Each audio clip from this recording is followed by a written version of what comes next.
Sitzman Construction, Lamar's, general contractors you can trust with the job you need done, when you need it done. Call Jeremy at Sitzman Construction when you need a remodel or a complete build. And they work with EPS buildings. Jeremy takes the time to know what you need. Past clients say he's reliable, honest, fair-minded, and reasonably priced. Contact Jeremy at Sitzman Construction. Jeremy and his crew will satisfy all of your construction needs. 712-540-2731. All the best sports shows, all the best games on 101.5 FM and 1570 AM for your college sports, University of South Dakota. For NHL coverage, Minnesota Wild. For NBA coverage, Minnesota Timberwolves. For MLB coverage, Chicago Cubs. And the best games in both college and the pros with the ESPN Radio featured games. Never miss out on the action.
Ready to start a career with an exciting team? ThermoBond is looking to add to our team of experts. We offer competitive wages, a positive work environment, and on-the-job training.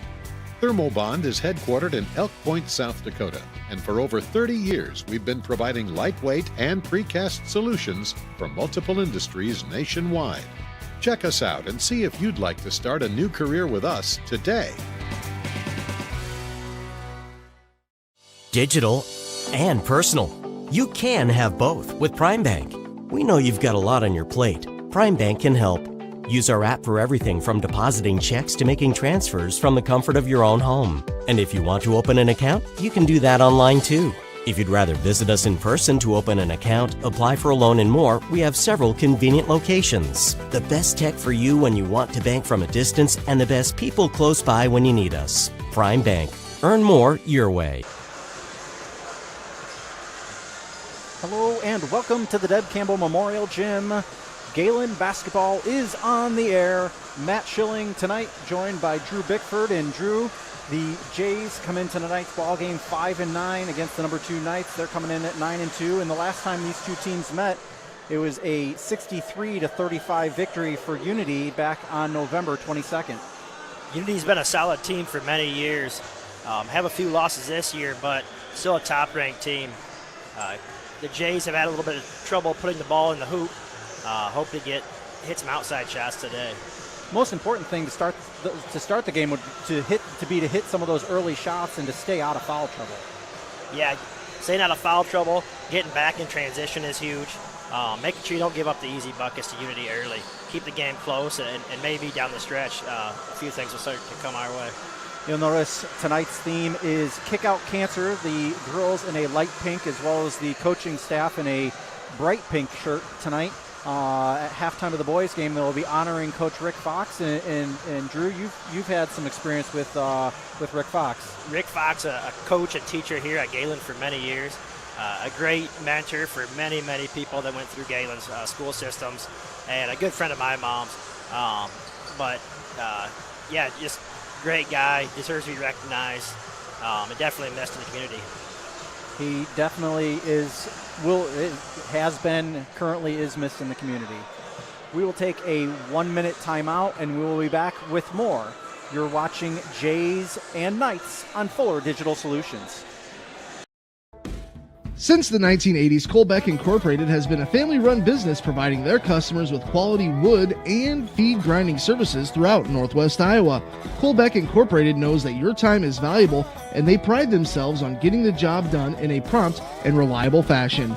Local cattle feeders have been relying on Colbeck Incorporated hay grinding for 30 years, and Brian and Kevin are proud of their partnerships they've built with their customers. Whether it's grinding, mulch, or hauling, call Colbeck Incorporated today and see what they can do for you. This pandemic has proven the need for great internet, and EverTech connects more rural customers in Northwest Iowa than anyone. EverTech wants to connect you too. Your internet keeps you connected to what matters to you: family, entertainment, work, school, and more. EverTech's no limits internet is just what you need. It's reliable, has unlimited use, no contracts, and no overage charges. Use your internet and always know what you'll pay. Call or visit evertech.net to learn more. EverTech, internet where you live.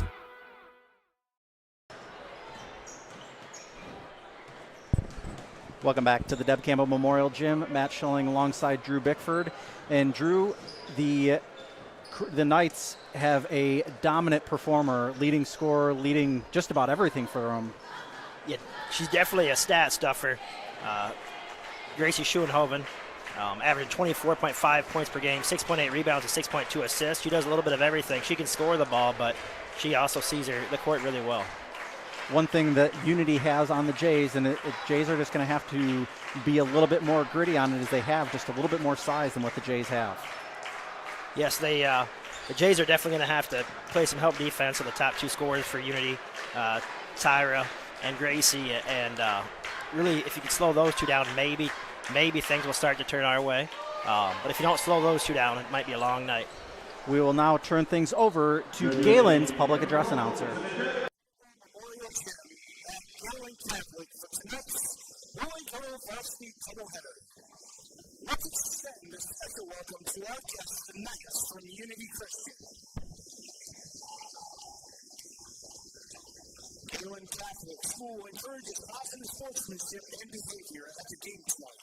By practicing good sportsmanship, you will help make tonight's game one to remember.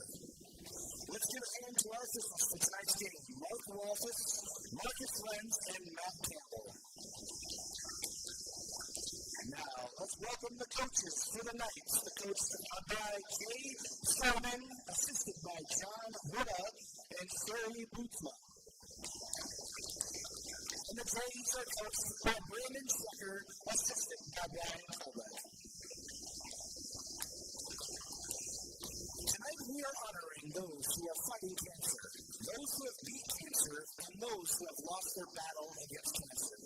Each of our varsity coaches, players, and cheerleaders are performing tonight in honor or in memory of someone who has fought cancer. Maya Weigel is playing tonight for Ashley Hillgrew. Sophie Rudin is playing for Mr. Fox. Jaden Barthel is playing for Tim Morgan. Nevaeh Hodgson is playing for Declan Cody. Lucy Bamberger is playing for Maya Aquino. Larissa Pullman is playing for Trevor Troby. Haley Poland is playing for Angie Poland. Kate Moderson is playing for Donna Summers. Emerson Smith is playing for Adam Burns. Isaiah Sisson is playing for Millie Cox. Grace Kellen is playing for V. Kellen. Gracie Fender is playing for Ann Byers. Haley Lubin is playing for Declan Cody. Sammy Zebra is playing for Tom Wiegert. Danielle Tesh is playing for Carmen Kula. Haley Sitzman is playing for Joan Calhoun. Isabel Lamers is playing for Deb Gergen. Bella Floater is playing for Shelley Miller. Troy Visser is heading tonight to Larry Rulett. Coach Brandon Schechter is coaching for Crystal Dumas. And Brian Colbeck is coaching for Linda Colbeck. For our cheerleaders, Leah Lango is cheering for Scott Lango. Kaylee Linden is cheering for Steve Galladay. Josie Tyler is cheering for Steph Becker. Sheila Druckman is cheering for Bruce Hannigan. Lindsay Ryder is cheering for Lloyd Butchers. Kara Wardehoff is cheering for Larry Jetman. Kira Carlson is cheering for Leroy Forbes. And J.C. Roeder is cheering for Marcy Bennett. For coaches, Kelly Tretman is coaching for Laura Ritz. And Jenny Vistra is coaching for Larry Rulett. And now, let's do our starting lineups for tonight. Starting for the Knights, number 2, a senior, Cassidy Deckers. A senior for the Jazz, number 3, Sophie Rudin. A senior for the Knights, number 4, Caitlin Sonnenbergen. And for the Jays, a senior, number 15, Jaden Bethel. For the Knights, a sophomore, number 10, Jaden Hoffmeyer. For the Jays, a sophomore, number 20, Rosella Sitzman. For the Knights, a senior, number 11, Gracie Schoenhoven. And for the Jays, a senior, number 32, Maya Whitehead. And for the Knights, a sophomore, number 44, Courtney Hoffmeyer. And for the Jays, a junior, number 50, Nevada Hudson. Now, please stand and remove your hats as Aspen Mosier sings our national anthem. Oh, say, can you see by the dawn's early light what so proudly we hailed at the twilight's last gleaming, whose broad stripes and bright stars through the perilous fight o'er the ramparts we watched were so gallantly streaming, and the rockets right there, the bombs bursting in air, gave proof through the night that our flag was still there. Oh, say does that star-spangled banner yet wave o'er the land of the free and the home of the brave. Staying healthy means enjoying life's best moments, and the best way to stay healthy is to make your routine appointments. Whether you have new symptoms or it's time for your annual exam, the providers at Floyd Valley Healthcare know and listen to you, so you'll get the care that you need. We help you stay healthy by providing preventative care, finding health concerns early, managing chronic conditions, and connecting you with specialty care close to home. Don't miss a single special moment. Make your appointment today. Welcome back to the Deb Campbell Memorial Gym. Matt Schilling alongside Drew Bickford tonight, and we are just moments away from tonight's tip-off Opening tip-off will be Maya Whitehead in the center circle with Jaden Hoffmeyer. We noticed a scratch, possibly Tara Scheidemann is out for the game. Not sure. It looks like she might be in person on the bench there. Opening tip, controlled by Hodgson. Quickly into Rudin. Rudin, easy layup up and in. Great start. Exactly. Jays pushed the ball right away. I was just going to say exactly what the Jays were looking for to start tonight. Hoffmeyer throws that one away. She was looking for Deckers in the corner. And it looks like we lost power to the scorers table. So we will momentarily wait. Looks like the extension cord just came unplugged. So while we wait, there we go. Looks like we got a little bit of power back there. We're just waiting to get power back to the scoreboard. You'll see that in the lower left corner. Here it comes back on. So Sophie Rudin with the first 2 points of the ball game, and the Jays were able to force an early turnover. Sitzman will bring it up the court. Met out, top of the key. Pass to Barthel, thrown away, picked up by Deckers. Deckers on a fast break.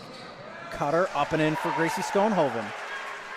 Schoenhoven early on the board for the Knights. Sitzman again ahead to Barthel. Barthel wasn't looking for it. Thrown away. Heavy ball pressure from Unity, and Gehlen's going to have to settle down and get past that first wave of defenders into man-to-man defense. Zevenbergen brings it up over the timeline. 7.5 to go in the first. Cross-court pass, now down low, stolen away by Rudin. Rudin will bring it up the floor for the Jays. Stops in between the circles. Keeps the dribble. Dribbles to the right corner, near the right corner. Barthel on the baseline, now back out to Rudin. Rudin, top of the key. Stops. Almost traveled the basketball, got out to Barthel, now to Hodgson. Hodgson triple teamed. Bounce pass up and into Rudin. Beautiful cut pass from Hodgson. Zevenbergen, pass left to Deckers, now down low, and that one's stolen away, picked up by Sitzman. Sitzman will bring it up the floor, ahead to Whitehead. Whitehead stops to Barthel in the lane. Dribbles, right side of the lane.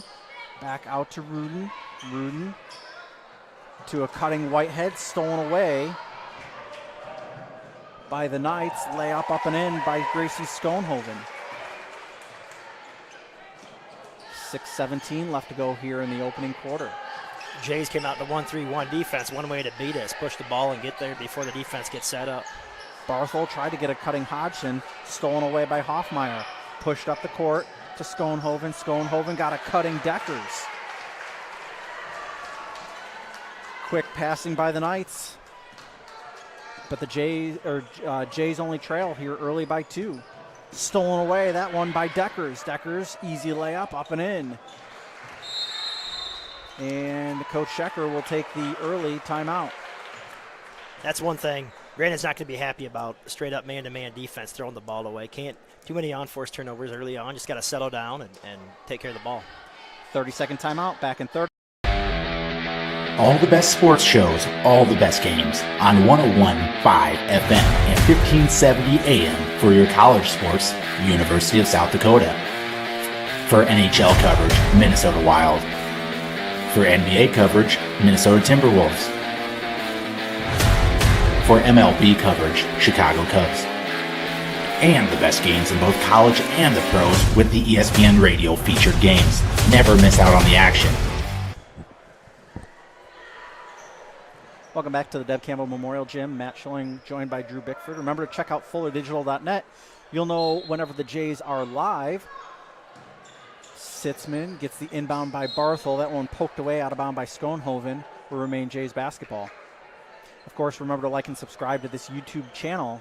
You will be notified then whenever we are live, but home or away, when it's on Fuller, you can find the Jays at FullerDigital.net. Whitehead stopped at the free throw line, picked up by Hodgson. No look pass to Rudin. Shot no good off the iron. Picked up by Hoffmeyer. Schoenhoven brings it up. Now passed right. Down on the baseline. Passed out. Now down to Hoffmeyer. Puts up the shot. Count the basket and the foul. Courtney Hoffmeyer with that basket. First Jays foul, first foul of the night is on Hodgson. You did a great job of moving the ball side to side and making that defense move the 1-3-1. Always has its weak spots, just like any other zone defense, and it's a matter of just finding it. And it looks like Whitehead was fouled on the inbound by Hoffmeyer. Jays trail by 7, 11-4, 5:16 left to go in the opening quarter. I believe we'll see the dance team perform during halftime of the boys game in addition to the Kickout Cancer tribute. Sitzman almost walked with the basketball. Barthel, top of the key, gets a screen from Whitehead to Rudin, stolen away by Schoenhoven. Schoenhoven with a little 2-on-1, puts it up off the glass, no good. Rebound by Rudin. Rudin will bring it up the floor, cross court to Sitzman, over the timeline, dribbles with the left hand, stops, spins. Barthel puts up a shot, partially blocked, I believe, by Deckers. Hoffmeyer gets it back up to Deckers across the timeline. Passes right to Hoffmeyer. Now top of the key is Zevenbergen. Hoffmeyer back to Zevenbergen. Passed further right, now back top of the key. Schoenhoven. Knights doing a nice job of moving the ball around. Beautiful shot fake by Schoenhoven. In and out, no good. Rebound by the Knights. Shot up, in and out, no good. Rebound fought for. And we're going to have a jump ball. That ball looked to be a little loose still. The ball movement's been real impressive with Unity. Moving it side to side, just not keeping it on one half of the court. Really makes it tough on a zone defense to move that far. But yeah, possibly even over the back, but jump ball was the call. Hoffmeyer able to get a hold of that one. Now being swung around again. Schoenhoven gets it down low. Swinging is Hoffmeyer. Just realized there's two Hoffmeyers on the floor at the same time, and that shot is knocked down by Deckers. Deckers with 6. Looks like Maya Whitehead maybe took an inadvertent elbow right there. But she looks to be okay, though. Sitzman, top of the key, passes left to Hodgson. Hodgson stops. Had a cutting Sitzman, partially intercepted by Whitehead as the ball's being fumbled around with Rudin showing pressure in the backcourt. Now in the left corner, driving down the baseline. And this is something that drives me nuts in the high school game this year, at least in the state of Iowa. When there is a kick ball, the shot clock is not reset. Doesn't match basketball the rest of the way I know it, but it threw me off at the first two. It's the shot clock stays with the kick ball. Ball to be inbounded. Gets it into Schoenhoven. Back out, top of the key. Deckers with it now. Tries to get to the corner as Sitzman knocks that one out of bounds. And try to get that one to Zoe Dittman. 3:29 left to go in the opening quarter rather. Schoenhoven gets it into Dittman. Couldn't tell if that was partially blocked or just errant shot as Poland gets a cutting Sitzman. Sitzman puts up a left hand, no good, but is fouled. Good job attacking the defense before they're totally set up. It will be interesting to see the Jays in their 1-3-1. Active hands are always important in a 1-3-1. As they start to tire, let's see how, if subbing or if they're still active. Dittman picked up that foul as Sitzman misses the first of the 2 free throw attempts. Jays can't give up points when the clock is stopped here as Sitzman hits the second. It's been a long time since we've been on the air back at the Deb Campbell Memorial Gym. It feels good to be back up here as Schoenhoven drives the baseline, looking for help. I'm sorry, it wasn't Schoenhoven. That was Jaden Hoffmeyer steps out of bounds. Jaden and Courtney Hoffmeyer for the Knights. Sitzman brings it up over the timeline, dribbles left, thought she was passing left. Now she does to Poland. Haley Poland broke her wrist in the game on Tuesday night versus Woodbury Central. Cutter, that one's stolen away as tried to get it to Rudin. Dittman down low, puts up a right hand, no good. Schoenhoven able to put that one away. 6 points now for Schoenhoven. It's a 10-point deficit for the Jays. Sitzman brings it up over the timeline with the left hand. Now passes right to Barthel. Barthel gets a screen from Whitehead. She's looking to pass back left, gets it to Whitehead. Larissa Poland with it now, top of the key. Takes the three, swishes that one down. Nice job by Poland.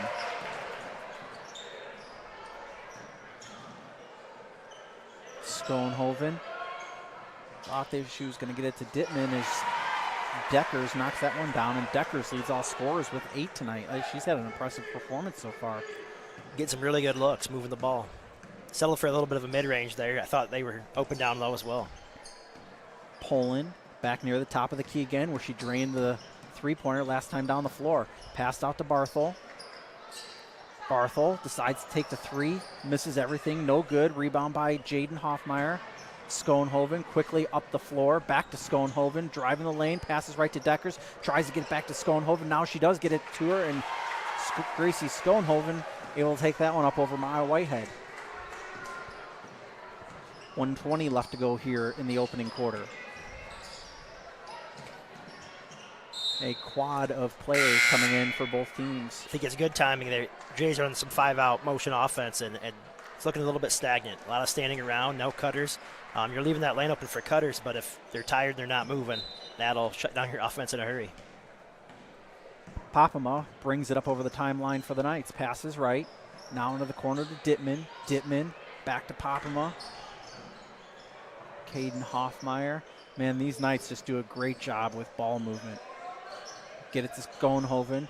Three-point attempt. Knocked it down. Did it Jaylee Woodstraw. I think the most impressive part is the ball moves without ever touching the floor. Nobody looks to put the ball on the ground unless they have to. So it's just ball movement to an open shooter. No dribbling even needed. Rudin to Sitzman. Sitzman puts up the shot and is fouled. I think that foul is going to be on Schoenhoven. It's the third team foul for the Knights. Couldn't see the jersey indication. It's on 44, Courtney Hoffmeyer. That's her second. Sitzman puts up the first shot, rattles around, no good. This is one area we could see a lot of improvement. I think they're shooting about 48% on the season. I know they spend a lot of time shooting free throws, but got to start knocking them down in games. Sitzman puts up the second. Off the back iron, no good. Rebound by Dittman. Handed it off to Papama. Papama passes left. There's a little bit more of that passing we were talking about, and they just do a great job of it. Finding the open person is Jaden Hoffmeyer puts up her first 2 points of the night. Shot clock off. 20 seconds left to go in the opening quarter. Sitzman. Stolen. Oh, we got a jump ball. Jump ball will remain Jays basketball, as Gracie Schoenhoven tied that one up.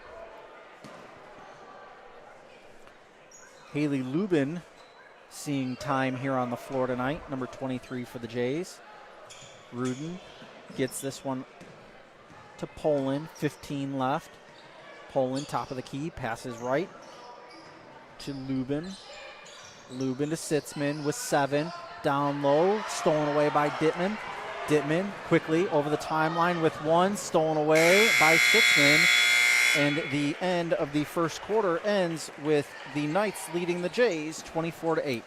We'll be back with the second quarter after this. You're watching Jays and Knights. Floyd Valley Healthcare, we want you to travel somewhere fun, not to a doctor's appointment. Specialists, specialty clinics, and outpatient services bring advanced skills and training and make diagnostics and treatment capabilities more accessible, keeping care convenient and close to home. Working in step with your healthcare team, specialists communicate and collaborate to provide you and your family the care that you need. To learn more about specialty services, talk with your provider or visit floydvalley.org. It's easier than ever to find the live stream for your team now on FullerDigital.net. Home and away, if we're covering your team's videos are on FullerDigital.net. Just click on your school and you'll find the game. Thank you for watching our events, and remember, the games are on FullerDigital.net. Welcome back to the Deb Campbell Memorial Gym. Matt Schilling alongside Drew Bickford. And hey, open enrollment for preschool, TK, and I believe kindergarten. That's open right now. And hey, you know somebody that little something about preschool. Not sure if she's a good teacher or not. My wife tries. Contact Amy in the development office for more details. Space is limited. Schoenhoven down low, stolen away by Rudin. Wasn't sure if she'd pull off the steal. She does. Early here in the second. Brings it up over the timeline with a right hand between the circles. Looks to pass right. Does pass left. As Schoenhoven comes out to Poland. Barthel thought about a three. Probably could have pulled the trigger. Pass to Kate Bonderson. Bonderson to the ball game now. Poland dribbling near the corner. Double team now, and we have a jump ball. Will remain Jays basketball. Looks like the Jays have switched things up. They're running a 4-out offense now, letting Nevaeh move around the paint, trying to post up. But Unity is doing a good job sagging in the lane, taking away the passing lanes. Larissa Poland inbounds the basketball to Barthel. 7:20 left to go here in the second. Barthel back to Poland. Bounce pass to Hodgson, and it's stolen away. Schoenhoven puts up the basket, count it, and the foul. Foul is going to be on Poland on the fast break by Schoenhoven. Good use of the left hand right there. Knights with an 18-point lead here early in the second. Schoenhoven puts up the free throw, rattles around, no good. Bonderson with a rebound, pass ahead to Poland. Poland will bring it up over the timeline. Now with the left hand, stops, passes left to Barthel. Barthel, a little too high for Rudin and out of bounds. That's one thing Gehlen, I think, falls in love with some of those lob passes over the top. When all that's needed is a couple bounce passes. Keep the ball underneath the defender's arms rather than trying to throw it over the top. Baseline now is Jaden Hoffmeyer, and it's out of bounds. Remember to like or to find FullerDigital.net. You'll know when the Jays are home and away. Same with Unity. Both teams are Fuller schools. You'll know whenever they go live if you like and subscribe to their YouTube page. That three-pointer rattles around, no good. Shot from point-blank range, no good. And Schoenhoven is fouled in the act of shooting. Right now the Jays not finding somebody to box out.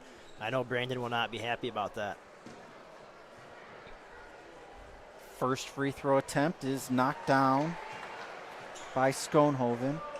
She now has 11 on the night. Second free throw attempt is up and good with 12. Both teams with 3 fouls. Larissa Poland brings it up over the timeline, guarded by Schoenhoven to Bonderson. Bonderson gets it to Rudin. Rudin, left side of the paint, puts up a right hand, no good, and is fouled by Jaden Hoffmeyer. Good cut, rewarded with a foul, getting to the line. Rudin at the line to shoot 2. Sitzman will come in after this first free throw attempt by Rudin. Rattles off the back of the iron, no good. And we will see Larissa Poland head to the bench for the Jays. Some heavy hitters in attendance tonight. Marty Kurth, as well as football coach for the Jays, Coach Schindler. Marty Kurth put a lot of years coaching here as well. Great coach. Played baseball for him for a few years. Jays gave up that one on a lane violation. Into the corner, now cross-court pass. Up, no good for Schoenhoven. Now gets the rebound and puts up the left hand up and in.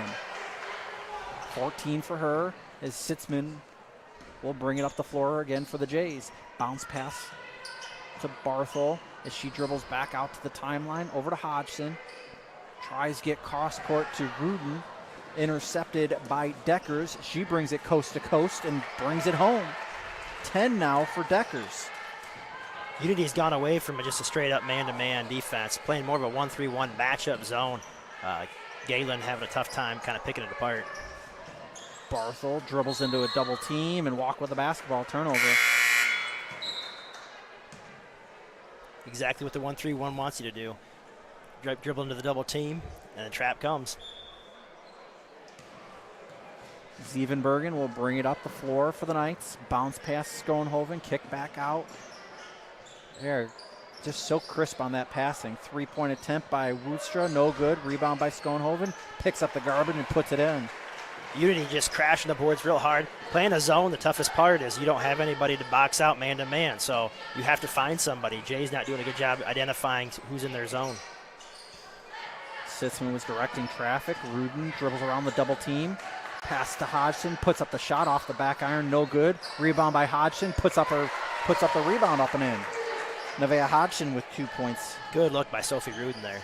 Great job by Nevaeh staying with that one. Right corner, back out to Woodstra. Thought it was stolen away. Instead, we're going to have a jump ball. It remains Knights basketball on the jump. Of course, thank you to all of our sponsors tonight. Fuller could not be brought to your living rooms without the help of all of our sponsors tonight. Also, check out Schuster Trucking. They're bringing us our bottom line. Check out Schuster Trucking. They are hiring. Knights stolen away on the inbound is Whitehead. It's a little bit of a 2-on-4, and she travels with the basketball trying to find an outlet pass. He's trying to do a little bit too much. Didn't have the numbers, just slow it down and wait for your teammates, but also like the aggressive attitude, trying to take it to the hole. Scheidemann over to Woodstra. In the corner, Deckers puts it up, no good. Rebound by Whitehead. Whitehead brings it up quickly again with a right hand, stops, spins, passes back to Rudin. Rudin brings it to the paint. Nice little step there, no good. Rebound was by Courtney Hoffmeyer. Sophie with a great step through Euro step, just couldn't quite finish it.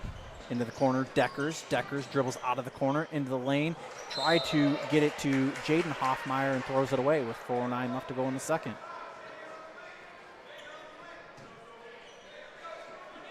Sitzman will bring the ball up the court. Over the timeline with the left hand. Of course, the natural lefty. Pass, hand off to Bonderson. Now Hodgson with the basketball near the top of the key. Bounce pass to Bonderson. Quickly pulls up a three. No good. Rebounded by the Knights. That one, stolen away. Almost stolen away by Bonderson. She almost had it.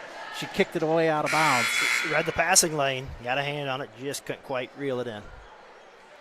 Looks like Sammy Zubrod's going to come into the ball game here shortly for the Jays. Jays just need a little more size out on the floor. Scheidemann, pass right to Woodstra. Being swung around. Schoenhoven, jumper, no good. Rebound by Whitehead. Just under 3:30 left to go in this opening half. Whitehead, almost stolen away. Sitzman with it now. Dribbles left side of the paint. Foul's going to be on the floor. I believe it's going to be on Jaylee Woodstra. It is. It's her first. It's the team's fifth. Hodgson will go to the bench, and Sammy Zubrod is on the floor. Sitzman trying to get it in.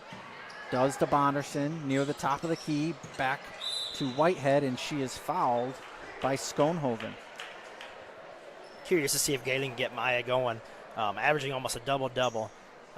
She definitely gets her fair share of rebounds, but also a double-digit score. Still kept off the board so far. Next foul will put the Jays in the bonus here in the first half. Rudin with the inbound, receives the inbound. Sitzman with it now. Dribbles with the right hand near the top of the key. Tries to get it down low to Whitehead, just like you were saying. Looks like it was poked away. Who are they saying? They're saying it's Jays basketball. I thought Maya might have got a finger on it, but it's tough to tell from our angle.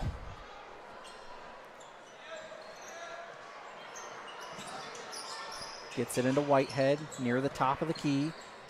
Dribbles in the paint, puts up a shot. Must have gotten all ball as it stays Knights basketball. 21 seconds left on the shot clock, 3:01 left on the game clock. Little muddled stack here. Sitzman looking to get it in. Does to Whitehead. Back to Sitzman. 3-point attempt from the corner. Good. For Isaiah Sitzman now with 4. Woodstra back to Scheidemann. Woodstra, quick jumper, no good. Rebound by Schoenhoven. Schoenhoven puts up a 10-footer, no good. Rebound by Maya. Maya passes up to Sitzman, almost over and back, as Whitehead brings it over the timeline on the right boundary. Sitzman between the circles, pass to Bonderson. Bonderson tries to get it to Rudin on the baseline. Rudin brings it back out. All the way to the timeline. 12 left on the shot clock, now 10. Need a little bit of help. Whitehead with 7. Needs some help. Gets it to Zubrod. Zubrod tries to get it down low. Bonderson puts it up and in. Beats the shot clock, does Bonderson. That possession looked dead. Jay's doing a lot of dribbling, not really going anywhere. I don't know if that's a shot or pass, but let's call it a pass. We'll call it a pass for Zubrod, who's seeing, I think, her first extended playing time in varsity action is Hoffmeyer. Courtney Hoffmeyer gets that easy lay-in. Sitzman over the timeline, 1:36 left to go here in the opening half. Sitzman thought about getting it back out to Bonderson, dribbles out. Seeing that zone again. Dribbles back toward that left corner to the baseline. Reached in, and it's going to be a jump ball. Jaylee Woodstra with the reach in there to force the jump ball. Jay's doing themselves no favor dribbling into the corners down here. Got to keep it out of the corners. Be curious to see. Last time they lost track of Isaiah after the inbounds. They're doing the same thing. Poland, top of the key. Dribbles into the paint, and we're going to have another jump ball. And it will be Knights basketball. 1:10 left to go here in the opening half. Zevenbergen brings it up over the timeline with a right hand. Passes back left to Deckers. Back to Zevenbergen into the corner. Now back out to Deckers just beyond the three-point line. Zevenbergen poked away. Nice job by Sitzman to poke that one away, and Poling comes away with the basketball quickly ahead of Rudin. Rudin to the right baseline, and we're going to have a foul on Caitlin Zevenbergen. That's going to be her first, team's 7th. Sophie kind of bailed out, driving baseline, no room there. Got the call, get to the line. It'll be a 1-and-1 shooting foul here.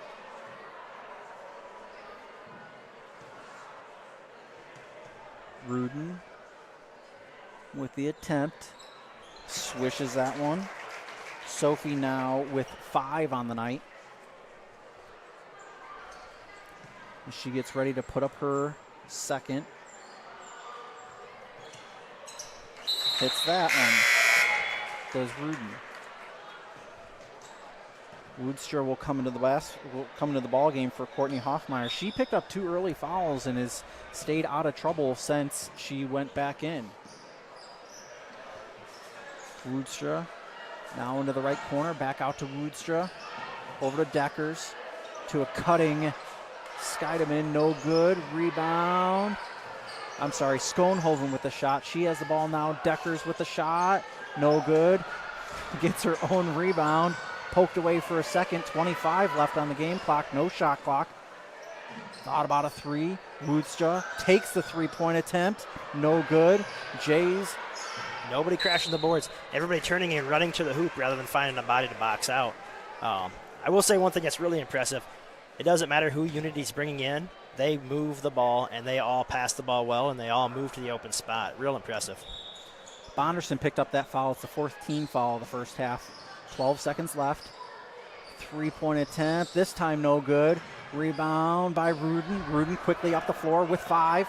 Trying to go coast to coast. Stolen away by Woodstra. Woodstra quickly ahead. And the first half ends with a little bit of a meow. 36-16 is your first half score. We'll be back with Coach Mike Langle of the boys Jays basketball team back in 60. You're watching Jays and Knight. Sitzman Construction, Lamar's, general contractors you can trust with the job you need done, when you need it done. Call Jeremy at Sitzman Construction when you need a remodel or a complete build. And they work with DPS buildings. Jeremy takes the time to know what you need. Past clients say he's reliable, honest, fair-minded, and reasonably priced. Contact Jeremy at Sitzman Construction. Jeremy and his crew will satisfy all of your construction needs. 712-540-2731. All the best sports shows, all the best games on 101.5 FM and 1570 AM for your college sports, University of South Dakota. For NHL coverage, Minnesota Wild. For NBA coverage, Minnesota Timberwolves. For MLB coverage, Chicago Cubs. And the best games in both college and the pros with the ESPN Radio featured games. Never miss out on the action.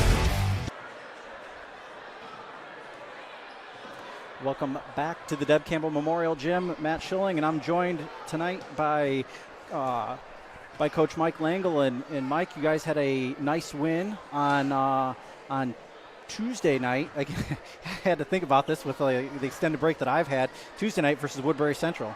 Yeah, we did. The days kind of run into each other with all the snow days and all the makeups and everything, and it's kind of hard to remember what day you're in. So, we went down to Woodbury and jumped out on top of Woodbury right away. It was like 28-5 in the first quarter, and just kind of did a nice job of just playing the game, get it out, and just kind of had a lot of fun with the kids. They played hard, and Woodbury's having a tough year this year, and I thought our kids handled it well. They played hard and did the right things and got a lot of time for the subs and stuff to get in and get some minutes. I was just going to mention that it gives your guys that don't get as much playing time in varsity action a little bit more opportunity to have that time. Yeah, it does, and those kids are so important, and I make sure that they know that through the course of the year. I mean, it can get kind of old, going every practice and being on the second team, but they've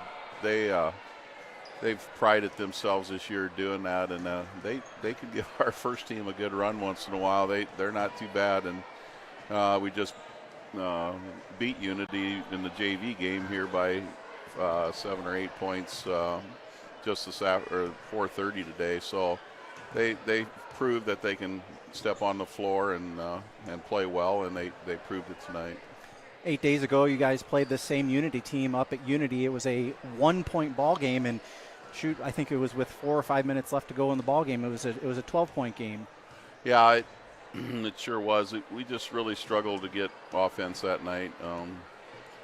Came off a big win, not taking nothing from Unity at all. They played a great game, and they will tonight again. So that's just what Unity does. But we just couldn't get things flowing very good the first 3 quarters, basically. And one thing I'll say about our team is they never quit. They kept battling, and actually got our first lead with about 10 seconds left or so in the game, and they went down the floor and hit a little floater to put them ahead one, and that's kind of how it ended. So, but just proud of the way our kids fought and didn't give up, and down 12, 13 points halfway through that fourth quarter, they kept battling and hit a couple big shots, and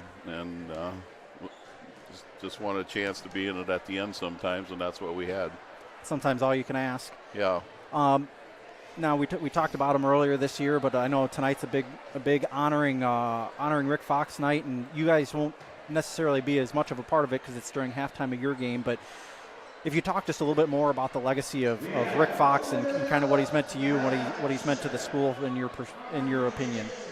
Yeah, Rick definitely was a great asset to Gehlen.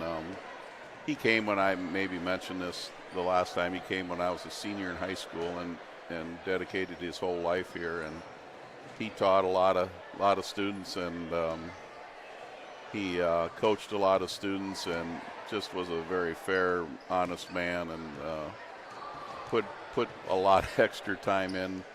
And I know our hurdle teams were so good through the years. Our shuttle hurdles and our hurdle girls was a legacy of him, because he just put hours and hours of time in those hurdle girls, and let alone everything else he coached. I think he had football, had basketball coach, and assistant girls basketball and track, and who knows what he all did. But he was a great guy. I really enjoyed him, and we're good friends with him. And so let's hopefully we can get a win tonight and honor him in the right way. Well, Mike, good luck tonight, and we will see you again here soon as the Jays have a little bit of a run. Aside from the Western Christian, you guys got 3 at home next week. So good luck tonight, and we will see you again next week. All right. Thanks, Matt. Thanks, Mike. That's Mike Langle of the boys Jays basketball team. We'll be back with first half analysis, back with Drew Bickford after this. You're watching Full. You ready to start a career with an exciting team? Thermobond is looking to add to our team of experts. We offer competitive wages, a positive work environment, and on-the-job training. Thermobond is headquartered in Elk Point, South Dakota, and for over 30 years we've been providing lightweight and precast solutions for multiple industries nationwide. Check us out and see if you'd like to start a new career with us today. Digital and personal. You can have both with Prime Bank. We know you've got a lot on your plate. Prime Bank can help. Use our app for everything from depositing checks to making transfers from the comfort of your own home. And if you want to open an account, you can do that online too. If you'd rather visit us in person to open an account, apply for a loan and more, we have several convenient locations. The best tech for you when you want to bank from a distance, and the best people close by when you need us. Prime Bank. Earn more your way. Welcome back to the Deb Campbell Memorial Gym and the Kickout Cancer Night tonight. Matt Schilling joined by Drew Bickford. And Drew, it's a 19-point game here at the half. Curious to see what Gehlen does on the defensive end, if they'll stick with the 1-3-1 or if they'll change to something different. Giving up 36.5 isn't awful, but with the looks that Unity's been getting, that's been an issue. Another thing that's probably been the biggest issue is Gehlen is not boxing out at all, and Unity is controlling the boards, really on both ends. Unity has been boxing out, and on offense they're attacking the boards, and that's a huge difference in the game right now. Part of it's is Unity's size. They've definitely got the size on the Jays, and I feel like we say that year after year, and they're built a little bit different up in Dutch country, but the Jays are just outsized, and that's part of the rebounding factor.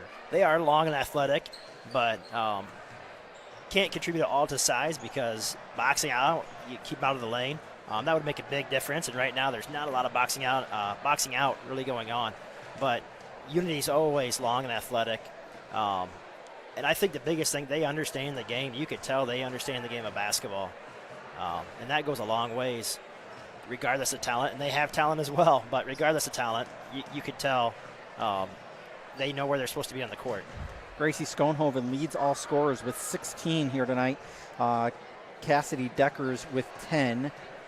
Jaylee Woodstra with 3. She had a nice wide open 3. And then Courtney Hoffmeyer started early and then got in a little bit of foul trouble. She has 5. For the Jays, Sophie Rudin has 6. Kate Bonderson with 2. Isaiah Sitzman with 4.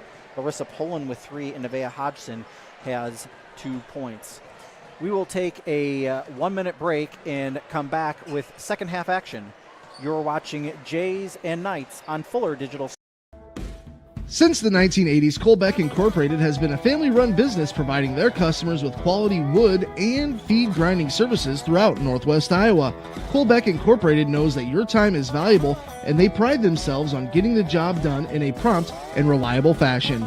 Local cattle feeders have been relying on Colbeck Incorporated hay grinding for 30 years, and Brian and Kevin are proud of their partnerships they've built with their customers. Whether it's grinding, mulch, or hauling, call Colbeck Incorporated today and see what they can do for you.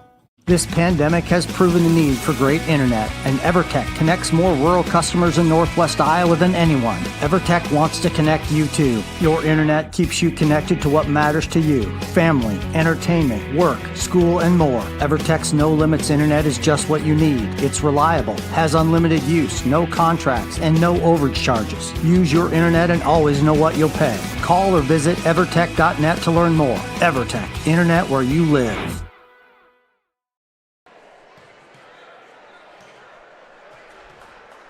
Welcome back to the Deb Campbell Memorial Gym. Matt Schilling joined by Drew Bickford. And Drew, at the end of this month, it's Catholic Schools Week, and you being a Catholic school grad can appreciate all the events that happen during Catholic Schools Week. I'm sure you're going to be out for the Dining with Dads. It's always a fun event, getting to serve lunch with all the other dads and kind of pick on some of the kids that come through the line. It's always fun to do. Just pulling up the flyer for that. The 31st will be the J Club and Fine Arts chocolate sales booster. So the world's finest chocolate is coming back. There will be a living rosary on that Monday the 30th. There's going to be a luncheon at noon on the 30th. There's a whole bunch of stuff. We'll talk about that here as the games go on here tonight. As the second half kicks off, tips off, whatever, passes the inbound. Barthel over to Whitehead. Whitehead gets it to Hodgson, just right side of the lane. Spins back out to Sitzman. Tries a bounce pass to Rudin and is thrown away. Thought Isaiah might pull that three-pointer, but pass it up and couldn't quite get to the hoop. Zevenbergen with it now. Into the right corner is Hoffmeyer. Back out to Zevenbergen. Deckers. Now the left side is Courtney. Zevenbergen, bounce pass. That one poked away by Rudin, picked up by Whitehead. Ahead to Isaiah Sitzman. Sitzman with a 2-on-2. Spins in the lane, puts up the left hand up and in. Isaiah Sitzman, that was impressive. Nice move. Schoenhoven had a cutter on the baseline. Jaden Hoffmeyer just a little too hot to handle and throws the ball away. 36-19, 7:03 left to go here in the third quarter. Sitzman brings the ball up over the timeline with the left hand. Had a couple of screens. She decides to dribble left near the baseline, walk with the basketball out of bounds. They're going to say off the Knights. Looked like she almost broke both ankles. That defender didn't move, and I think Isaiah looking for a blocking foul, and that wasn't called. Ball just went out of bounds. I was going to say, I did not see Unity touch that one at all. I was kind of surprised they kept it with Gehlen. Official on the near boundary came in with some more information, and they overturned the remains with Jay's call. Deckers passes left to Courtney. Schoenhoven, three-point attempt. No good off the back iron for Scheidemann. I'm sorry, that was Zevenbergen who had the no good three-point, and Schoenhoven with the basket. Sitzman spins near the top of the key, now dribbles left, pulls up just inside the three-point arc, no good. Rebound by Schoenhoven. Schoenhoven quickly up the floor, and now over the timeline, passes left to Deckers. Down low to Jaden Hoffmeyer, and Rudin comes up with the basketball. Lucky she didn't have a toe on the line there. Back to Rudin was Barthel. Rudin able to control it as she brings it up over the timeline. Seen a little bit. Nope, I thought we had a little bit of man out of Unity. They decided to go back into a zone as Rudin brings it to the baseline on her butt, and we're going to have, it's going to be Jay's basketball as the Knight was on the baseline. Some sort of matchup zone that they're playing. Definitely looks a lot like man, but they're willing to switch anything that kind of comes into their zone. So it is kind of a man-to-man once they're in the area, but hard to tell where they're even starting at. If it is a 1-3-1 or 2-3 or 3-2, I can't even tell. A little bit of confusion at the scorers table right now, I believe, with possession. I think that's where the question is coming in right now, is who should have possession of the basketball. And they are saying it will remain Jay's basketball. Sitzman luckily did not trample the line as she gets it into Whitehead, who puts it up and in. Good look, and good job by Maya going straight up strong. Deckers over to Zevenbergen, back to Deckers. Deckers puts up a shot from 10 and in. Deckers now with 12. Great ball fake by Deckers. Got the defender off balance, right past her. Sitzman, and that one was just stuffed by Schoenhoven. Schoenhoven bringing it up the floor. Down low to Deckers. Tries to get it back to Schoenhoven. Rudin, and it's going to be off of Oh. They said that was off of Rudin and out of bounds. I saw the same thing you did, Matt, right off her back end. I thought it went right off of her thigh and out of bounds. Schoenhoven quickly inbounded Deckers. Wasn't guarded for a second. I think she was surprised. She dribbles in, pulls up a jumper and in. Deckers now with 14. Sitzman brings it up the floor. Stops, pops, drains. Does Sitzman. Isaiah Sitzman with 9. A little bit of confidence there as she put that one up. You can definitely tell she's looking for a shot this half. Schoenhoven, right side of the lane, tries to get it over to Dittman, but throws it out of bounds. 4:58 left to go in the third. Remember to check out FloorDigital.net. You'll see all the Jays home and away games there. You'll see it on when you click on the Jays team. You can also like and subscribe to this channel. You'll know whenever the Jays are at home when we are live. Like we will be on Tuesday night as the Jays take on West Sioux. Whitehead, shot no good, picked up by Schoenhoven. Deckers with it now. Cross-court pass to Zevenbergen, back to Deckers. Schoenhoven, the left side of the lane, gets it to Dittman. Deckers with 19 on the clock, puts up a shot, no good. Rebound, nobody wanted it. Dittman picked it up. A little bit of over-the-back rebound by Hoffmeyer. Zevenbergen over to Deckers. Zevenbergen, back to Deckers. Crisp ball movement still. Poked away by the Jays, recovered by the Knights. Zevenbergen, three-point attempt off the back iron, no good. Rebound by Schoenhoven, puts up the right hand, up and in. Unity ball movement continues to be impressive. Throwing the ball inside, having the defense collapse, and then swinging it back out and around, and it's been open. Sitzman to Barthel, shot fake to Sitzman. Sitzman thought Rudin was a little further out. I think she might have gotten bumped in the act of passing. Gets it back out to Barthel. 18 left on the shot clock. Between the circles with a right hand. Back to the left. Gets Maya cutting in the lane. Puts up a shot and in. Nice job finding Whitehead to get the layup for the Jays. Jays trail by 18. Stolen away by Whitehead from Zevenbergen. Over to Sitzman. Brings it up over the timeline with the left hand. Left side of the lane. Back to Barthel. Bonderson now out to Rudin. Rudin dribbling out of the right side, that far side there. 3:03 left to go in the third. Whitehead, fadeaway jumper, no good. Rebound fought for, and Sitzman is going to pick up the foul. Nice move by Maya there, just left it just short. Isaiah picks up her first. It's the first of the second half. Stands filling up nicely tonight.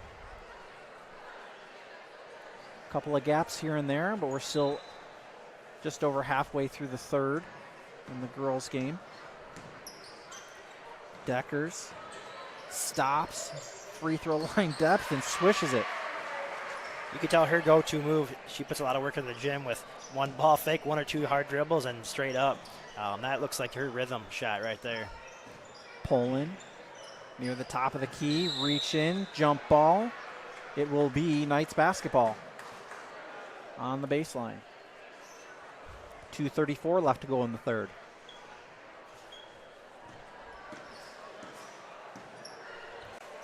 Deckers brings it up. Pass into the corner, back to Deckers. Over to Woodstra. Courtney to the baseline. Kicked out to Schoenhoven. Schoenhoven drives into the paint, puts up a shot, no good. Gets her own rebound, up and in. 22 on the night for Gracie Schoenhoven. 20-point ball game. Sitzman bringing it up over the timeline. Sitzman with the left hand, dribbles to that near corner. Kicked out to Poland. Between the circles. Lost the dribble. Pass to Rudin. Rudin stops, reach in, jump ball will remain Jays basketball, and Hodgson will come in for the Jays. One thing I know Brian Kolbeck will see when he watches this film, Jay's not doing a great job of spacing, kind of getting all five girls on one side of the court, not really spreading things out. Tried to get Poland free on that inbound pass. Now Poland does get it. Sitzman. Bonderson did a great job of bodying down and in and able to force the foul. Foul's going to be on Cassidy Deckers. That's her first, team's second of the second half. Bonnerson would go to the line to shoot two. I'm sorry, it's the first of the second half for the Knights. Bonnerson hits the first. She now has three.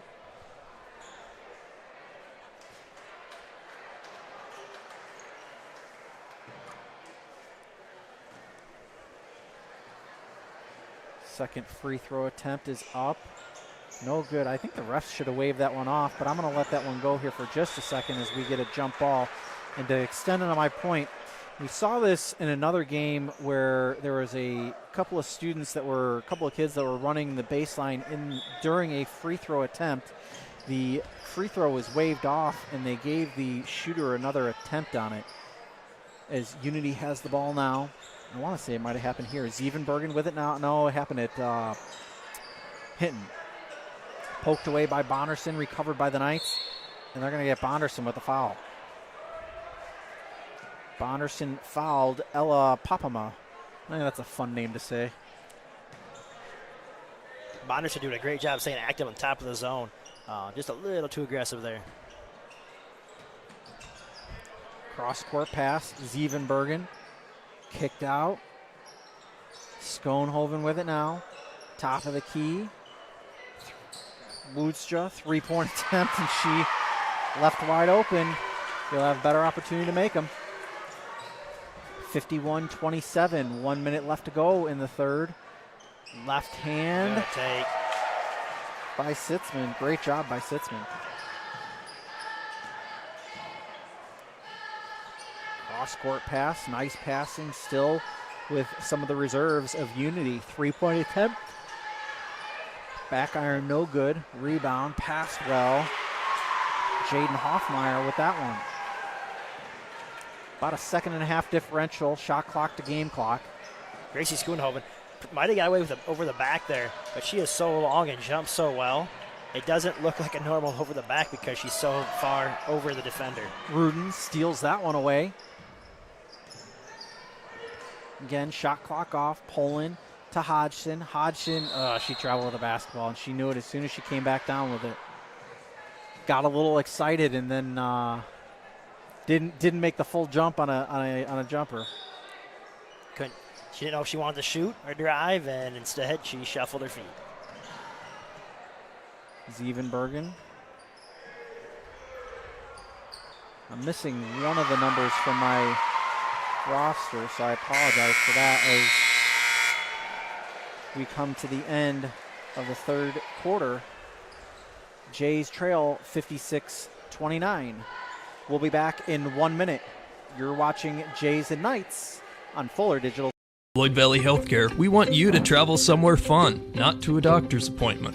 Specialists, specialty clinics, and outpatient services bring advanced skills and training and make diagnostics and treatment capabilities more accessible, keeping care convenient and close to home. Working in step with your healthcare team, specialists communicate and collaborate to provide you and your family the care that you need. To learn more about specialty services, talk with your provider or visit floydvalley.org.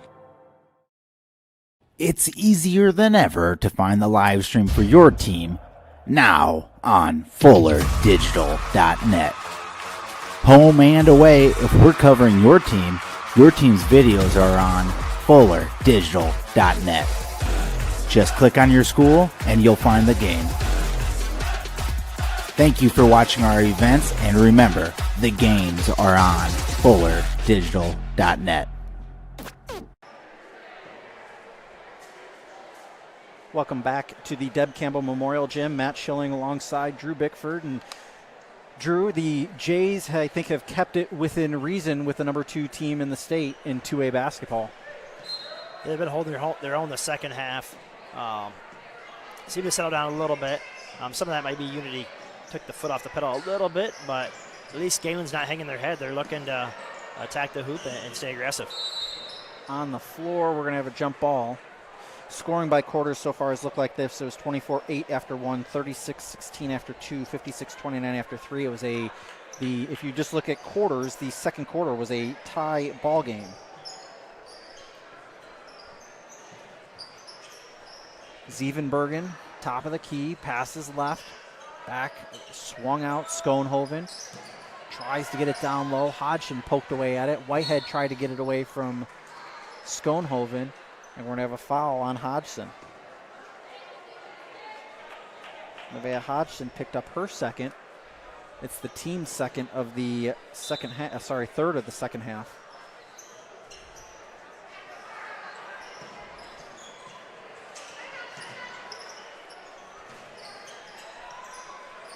Deckers with it now. Schoenhoven, cross-court pass, now in the right corner. Zevenbergen back to Schoenhoven. That one almost a little too hot to handle. Deckers with it now on the left baseline. Looking for a little bit of help. Gets it to Schoenhoven. Takes the three-point attempt. No good. Whitehead fighting for it. Woodstra going to take that one off the back iron. No good. Schoenhoven cleans up the garbage. Schoenhoven with 24 points tonight. Extends the lead out to 29. Half of those points probably coming off offensive rebounds, putbacks. Sitzman back to Poland, tries to get it to Whitehead. Whitehead on the baseline, under the basket, out to Hodgson, now to Poland. Poland tries to get it down low to Whitehead, and that one is going to be a foul on Poland. I'm going to give a quick shout out to my father-in-law, Neil Beamer, fellow Gehlen graduate. If he figured out how to run. Nope. Mary didn't happen. Hi, Mary.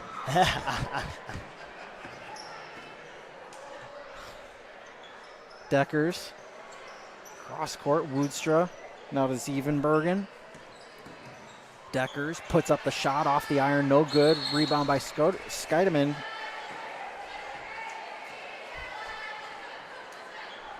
And we have a foul. Foul is going to be on Sitzman. That's Sitzman's second. It is the team's fifth. First one is up and in. Impressive night of basketball for Schoenhoven. Schoenhoven puts up the second up and in. Schoenhoven with 26 tonight. Sitzman brings it up the floor with a left hand. She was going to hand it off to Poland. Barthel with a right hand, dribbles right. Into the Knights, poked away, stolen away. It's a 2-on-2 fast break. Schoenhoven puts it up and in. The depth of Unity really shows when you can have one of your top scorers out, and Tyra Scheidemann, and they haven't missed a beat. They're going to still hit their points per game average. Whitehead now with 6, and we had a little bit of a baseline violation on the inbound.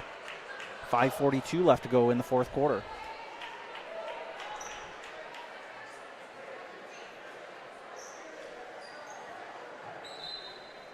Sitzman with the inbound, gets it to Poland. Poland, top of the key, passes left. Sitzman puts up a three, no good, with some bodies on the floor. Barthel puts up a shot, and we are going to have a foul. It's going to be on Cassidy Deckers. That's her second. Team's third. It's going to be a shooting foul with Barthel on the line. I'm a little disappointed that Brandon hasn't pulled his pants up a little bit because he's wearing some pink flamingo socks today. Pretty sharp, but he's keeping them hidden. That's disappointing. It's disappointing, but I'm more impressed that that you and Coach Colbeck have the matching shoes on tonight. Barthel with both of the free throw attempts.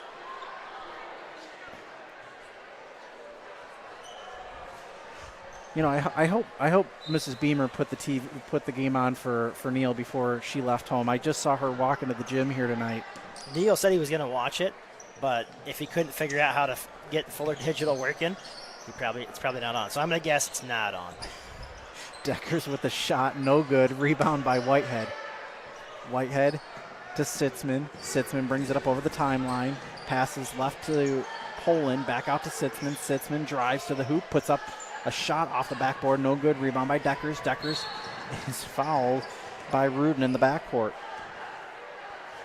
2 fouls for Rudin in the ball game. 29-point ball game.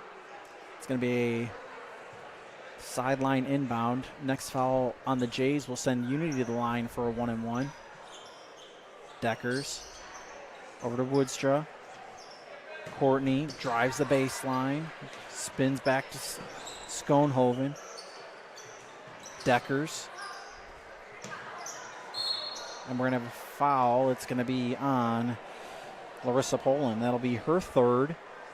It is the team's 7th. It was not a shooting foul, I don't believe, but it'll be a 1-and-1. Next 4:45 will be interesting to see if either team gets a little bit sloppy, being the score is the way it is. Gehlen definitely has some things they should be working on, and Unity doesn't want to get sloppy with the ball. So still 4:45 on the court to work on things that you want to put into the game plans. Foul by Schoenhoven's second. It's the team's third. 4:38 left to go in the ball game. Over to Sitzman. We'll try to have Coach Schecker on in between the ball games because of the kick-out cancer program tonight. Long 2 by Poland. I thought it was a long 2. Indicated 3. Sitzman with it now in the lane. Put up almost right into Gracie Schoenhoven's hands. Schoenhoven over to Deckers. Deckers puts it up. No good. Schoenhoven with a rebound. Puts it away.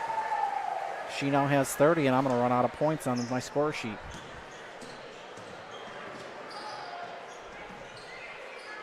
Barthel, top of the key, passes right to Poland. 4 minutes left to go. Over to Whitehead. Whitehead poked away by Schoenhoven. Schoenhoven trying to go coast to coast, puts it up and in. 32. She's challenging me for tonight, isn't she?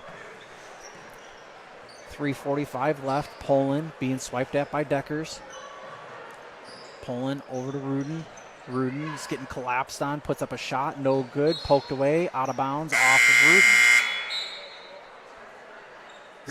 Gracie's a fun basketball player to watch. She moves really well, uses both hands.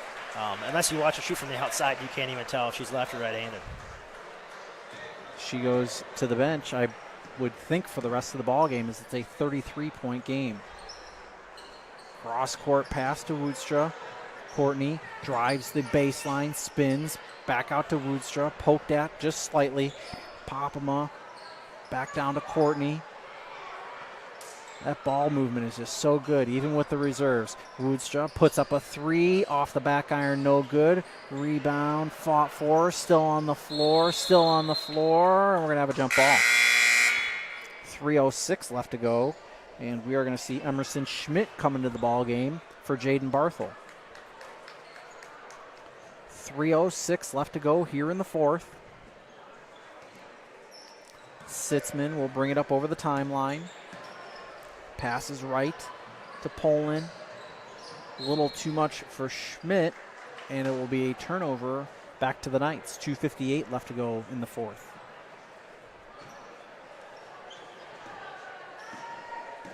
Bringing it up the court is Popema. Passes right to Woodstra.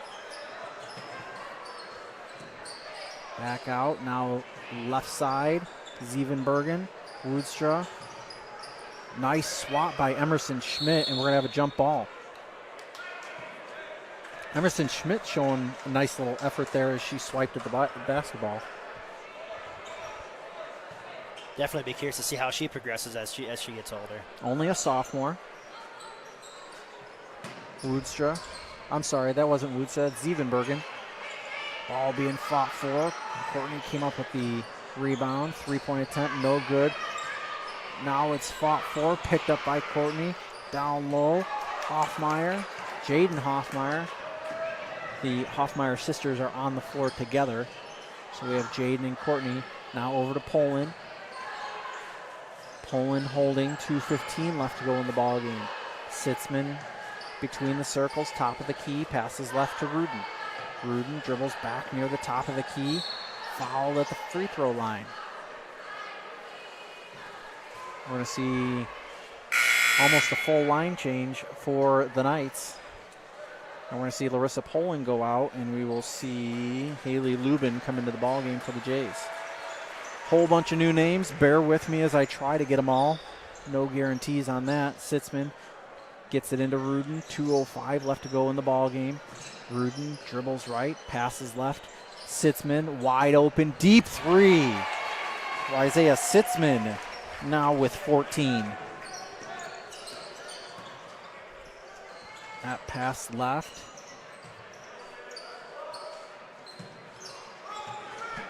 Courtney now down to Dittman. Dittman off the backboard, no good. Rebound by Sammy Zubrod. Passed ahead to Sitzman, 1:35 left to go. Again, left wide open. Sitzman for three. Isaiah now with 17.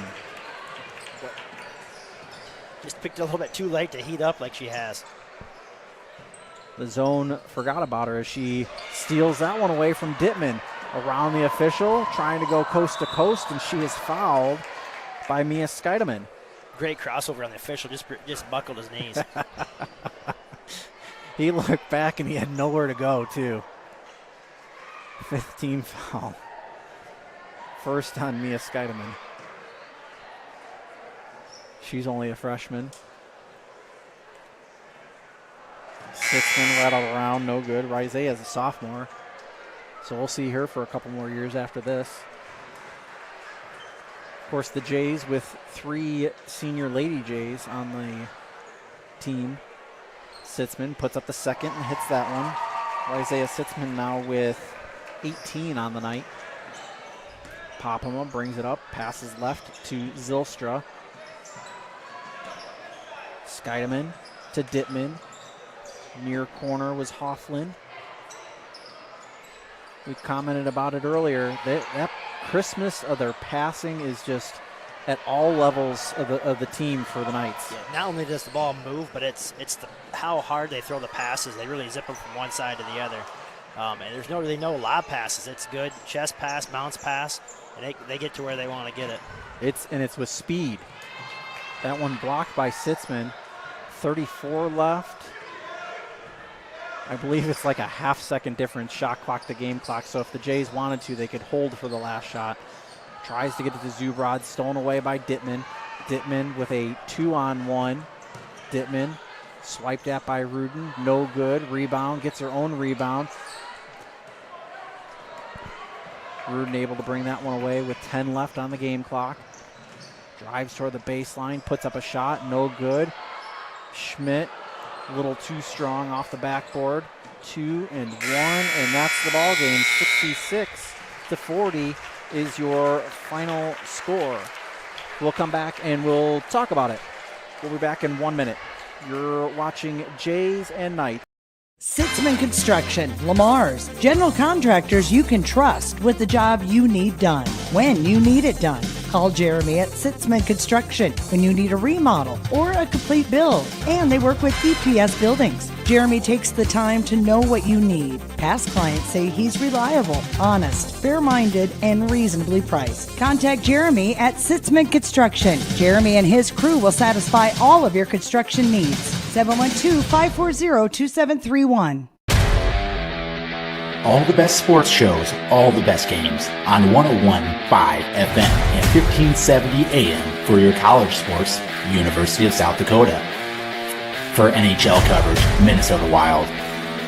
For NBA coverage, Minnesota Timberwolves. For MLB coverage, Chicago Cubs. And the best games in both college and the pros with the ESPN Radio featured games. Never miss out on the action.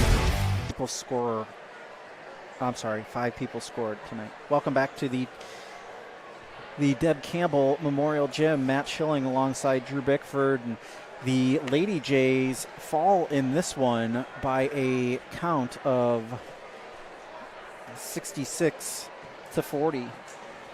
Scoring by quarter looked like this: 24-8 after 1, 36-16 after 2, 56-29 after 3, 66-40 was your final.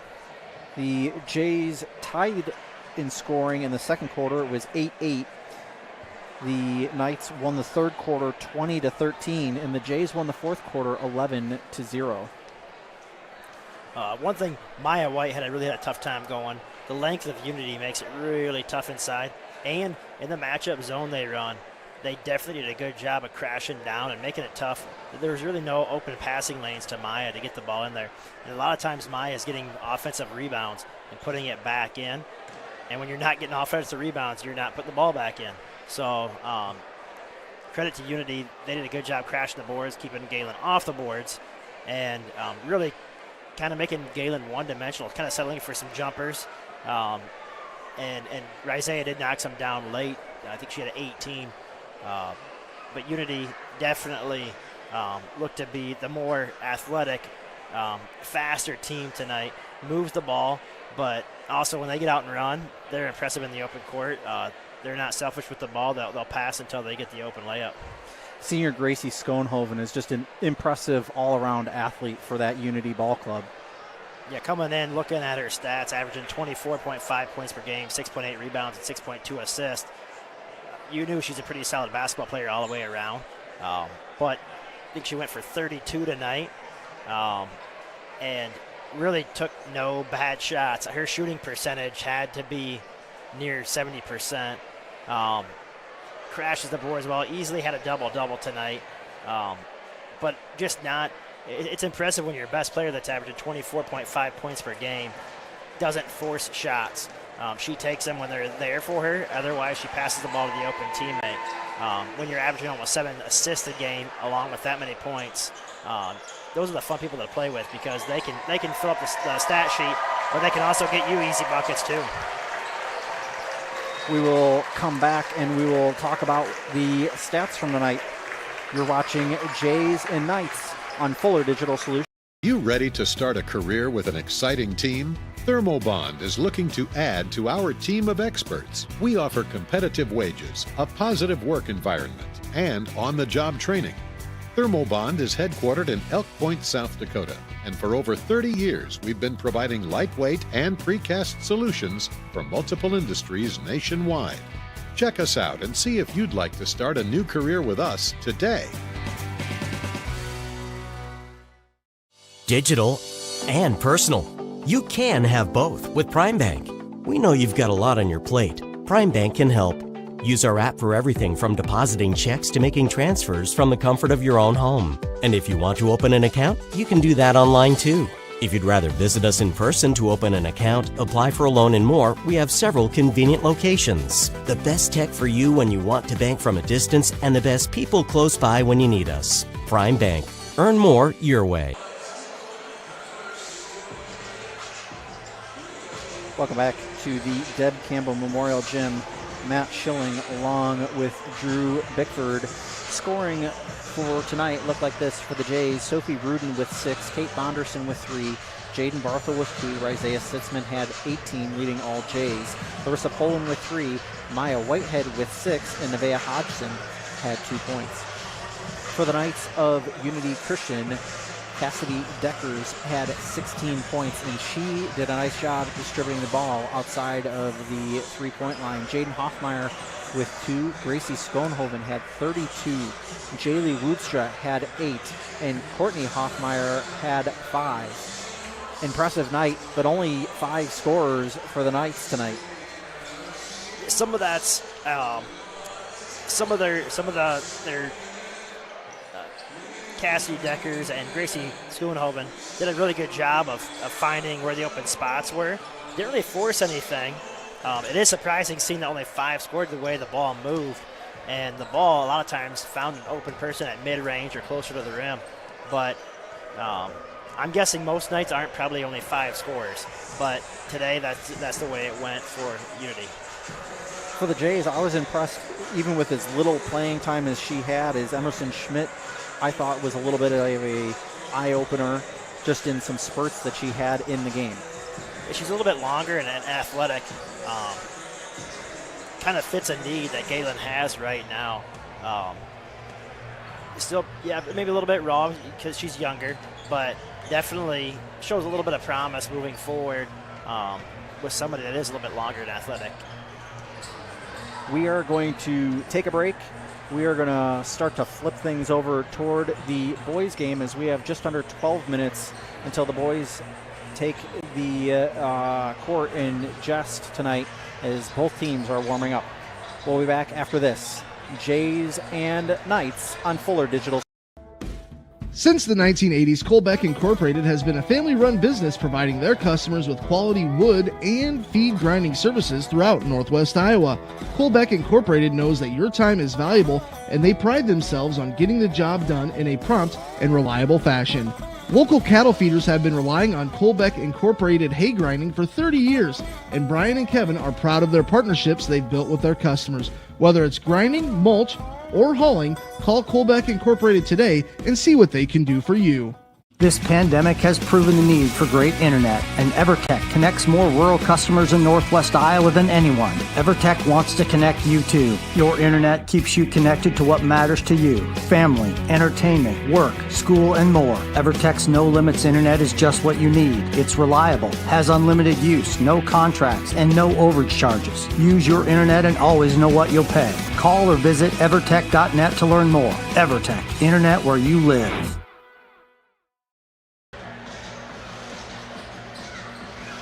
My leather shoe. Welcome back to the Deb Campbell Memorial Gym. Matt Schilling alongside Drew Bickford as we have a little bit of time to stretch our legs here, and we look at the end of the month, and it is Catholic Schools Week here at Gehlen Catholic. And we talked a little bit about one of the events was the Dining with Dads. Another event that is, shoot, it packs this gym, it packs the back gym, it packs some of the hallways, is the family picnic that happens here. It's always a cool event. Definitely fills the school up. That's when you realize how little parking Gehlen has, when you have to park a mile away to come eat lunch. But also another fun event that kind of involves the family getting to Gehlen and really showing off the facilities that are here. That'll be on Thursday, February 2nd. It's Celebrating Families. It's 12 to 12:45. It's Cook's Day off, so families are invited to come in, bring a blanket, bring some chairs. The bleachers will be out, but bring whatever you can and bring lunch for you and your family. Wednesday, February 1st will be I believe that's what it is the Dining with Dads. Nope, that's Friday the 3rd. Friday the 3rd will be the Dining with Dads in the newly remodeled Rosemary Deegan cafeteria, and if you haven't had a chance to check it out, it is absolutely amazing. And it's really done a nice job of expanding seating and giving the cooks more room to cook in the cafeteria. A much more modern look to the cafeteria compared to when I went here 20-ish years ago. Great looking cafeteria now. I love the setup. Definitely opened it up quite a bit. Of course, they're still looking to finish out fundraising for that. So if you have cash or grain that you're looking to donate, contact Amy Jungers in the development office. Of course, we talked about on the 31st, it will be the J Club and Fine Arts World's Finest Chocolate Kickoff that night, or that day, rather. On Monday, the 30th, is the Peter and Catherine Gehlen luncheon. That'll be in the Polker Media Library here on campus. Of course, one of the big events that happens, well, let me back up for just a second, is Saturday, February 4th will be the Spalding Gala. Of course, there is a partnership with Spalding and Gehlen, and that is a big fundraising event for Spalding on that night. I heard a lot of great things about it. Never been, but plan to at some point. Everybody I've always heard it sounds like a really good time. Of course, one of the biggest fundraisers for Gehlen is the Field of Dreams. This year is the Field of Dreams Friends of Peter and Catherine Gehlen Ball. That'll be Saturday, April 15th. It'll be at the Convention Center here in Lamar's. And Drew, I'm not sure if you've heard this or not, but the Johnny Home Band is back this year for the post-program entertainment. Johnny Home Band always does a really good job entertaining. Really communicates with the crowd really well and gets the crowd up on the stage sometimes, and they do it the right way. It makes it for a fun night. Very entertaining night. Silent auction, as always. I'm hearing a lot of great things about both the silent auction and the live auction again. The live auction was a big hit last year. Of course, there was the Fund a Cause with the new front doors on the school and the new buzzer system to get into the school. That was obviously very well received, and I believe there's going to be another set of doors that are still on order for the back of the school, one of the main entrances for the staff. Yeah, I heard that kind of come up last year, and it's kind of cool they're finally pushing that and making that come to life. So very exciting things coming up here. Like we mentioned earlier, the open enrollment right now for TK and preschool, and I believe kindergarten is open right now, all three of those. So that'll be coming up here. That's open now. Of course, if you want your child to attend Gehlen starting next year for either of those three grades, contact Amy in the development office, and I believe you can also contact Linda Coulter in Gehlen's office. Either one of those two people would be great contacts. And if you have a naughty kid, perfect time to send them to preschool. It just makes me look more well-behaved at home. So if you have a naughty kid, send them to Gehlen for preschool. Of course, Drew's wife is one of the the full-time preschool teachers, along with our very talented staff. They do a great job with our kids, and I know one of the things that happened right before Christmas was a gingerbread hunt, and that was I know I was in a staff meeting, and all of a sudden we had an explosion of kids run through not literal run through the staff meeting, but they came in, they were looking for the gingerbread man, and we definitely hadn't seen him, but I believe after they visited with us, they found him. So that's always an exciting thing, and especially in a school like this. And just with full disclosure, I work here, and Drew's wife also works here. But with this being a preschool through 12 environment, what a great thing to have preschool through 12 all under one roof. I think it's real cool, especially being at an athletic event right now. When you have kids growing up through elementary school and being able to look up to guys and girls that are playing sports right in front of you or doing fine arts, and you can look up to those individuals, and they're there right in the school with you. You get to see them in the hallway, give them high fives. I think that's really cool. It doesn't happen at all the schools. Bigger schools, a lot of times, are separated and don't come together until high school. So pretty cool environment when you are constantly around the individuals you kind of look up to as you're growing up. Of course, tonight the 4th grade boys basketball team is sitting behind the varsity team. They have cleanup duty tonight, but they will be honored and introduced tonight. So that's another one of the neat things. It's part of their both the giving back and the trying to pay it forward is cleaning up after varsity events. So we will take a quick break, and I believe Coach Schecker is going to run from one interview station to another. He is literally running around the gym. So for speed. We'll take a quick break and be back. You're watching Jays and Knights on Fuller. Floyd Valley Healthcare, we want you to travel somewhere fun, not to a doctor's appointment. Specialists, specialty clinics, and outpatient services bring advanced skills and training and make diagnostics and treatment capabilities more accessible, keeping care convenient and close to home. Working in step with your healthcare team, specialists communicate and collaborate to provide you and your family the care that you need. To learn more about specialty services, talk with your provider or visit floydvalley.org. It's easier than ever to find the live stream for your team now on FullerDigital.net. Home and away, if we're covering your team's videos are on FullerDigital.net. Just click on your school and you'll find the game. Thank you for watching our events, and remember, the games are on FullerDigital.net. Welcome back to the Deb Campbell Memorial Gym, and Matt Schilling is joined by Coach Brandon Schecker. And Coach, you made that 4.4 speed. I think you hauled right through the cafeteria and right up to the broadcast booth here tonight. And we appreciate you. That's all I got, Matt. That's all I got. I'm done now. I'm done. We appreciate you coming up and doing the interview early, especially with the kick-out cancer tonight. And a little bit of a rough game, but you guys kept it close, and you tied in scoring in the second half. It was 8-8 second quarter scoring. and you guys won the fourth quarter 11-10. So some positive things to look at here on tonight's game. There absolutely was. I mean, we started out the game fairly well. The first 30 seconds, minute, I thought went really well, and then after that, we just really buckled down. Started turning the ball over. I think we had about 8 turnovers in a row. They really pressure you on the three-point line, and unfortunately, instead of attacking, we really hold ourselves back.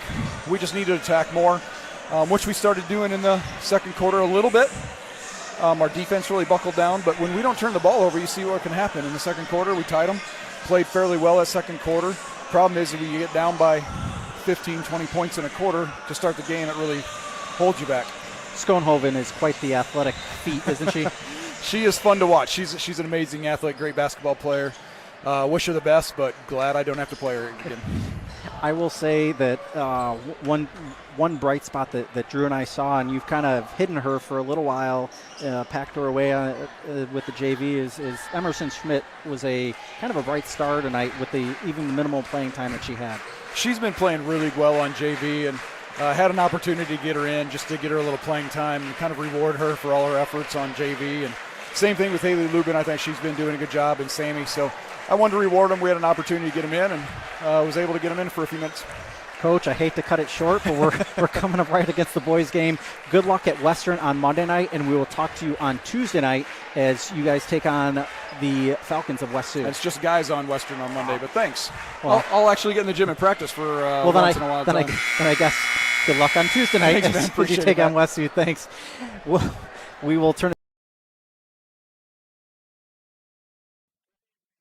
Welcome to the Barton Campbell Memorial Gym at Gehlen Catholic for tonight's second game of our doubleheader. Let's extend a special welcome to our guests, the Knights from Unity Christian. Gehlen Catholic School has encouraged positive sportsmanship and behavior in the game tonight. By practicing good sportsmanship, you will make tonight's game one to remember. Let's give a hand to our officials for tonight's game, Mark Rothis, Marcus Lenz, and Matt Campbell. Now, let's welcome the coaches of the Knights. The head coach is Tony Hoskamp, assisted by Terry Stoughton and Kevin Vindon. And the boys are coached by Matt Langle, assisted by Ryan Wilson, Eric Kellen, and Alec Wangle.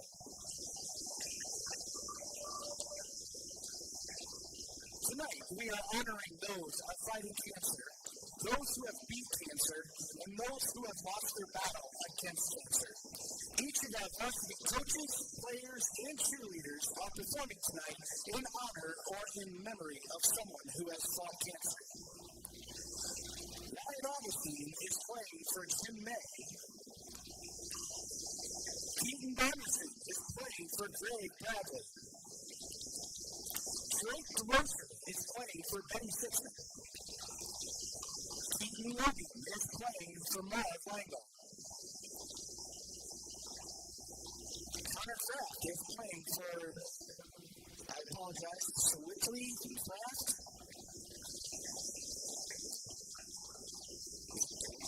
Daniel Kelch is playing for Deanna Brownmiller. Carter Kellen is playing for Lori Ritz. Zane Whelan is playing for Ashley Hopgrove. Cameron Corbin is playing for Rick Fox. George Taylor is playing for Don Hepburn. Justin Kramer is playing for Mr. Fox. Gabe Wilson is playing for Gary Knight. Landon Ryder is playing for Terry Ryder. Trevor Teal is playing for Leo DeRosa. Caden Hanks is playing for Philip Oxford. Aiden Layden is playing for Tom Langle. Carson Arns is playing for Amber Arns. And Nolan Teal is playing for Lewis Wiener. The head coach, Mike Langle, is coaching for Lori Concept. Assistant coach Ryan Wilson is coaching for Rick Fox. Eric Kellen is coaching for Larissa Comas. And Alec Langle is coaching for Paul, Scott, and Jamie Langle. The Gehlen Catholic boys basketball team would love to send an extended playing for Mr. Rick Fox. Our cheerleaders, Leah Langle is cheering for Scott Langle. Kaylee Linden is cheering for Steve Galladay.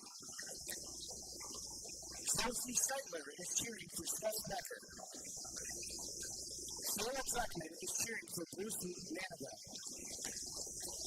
Lindsay Ryder is cheering for Lori Borchers.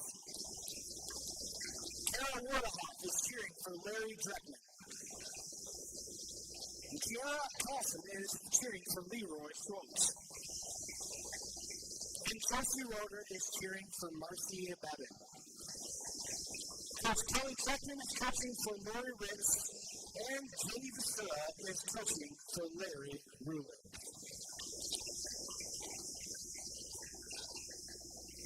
And now, your starters for tonight's game.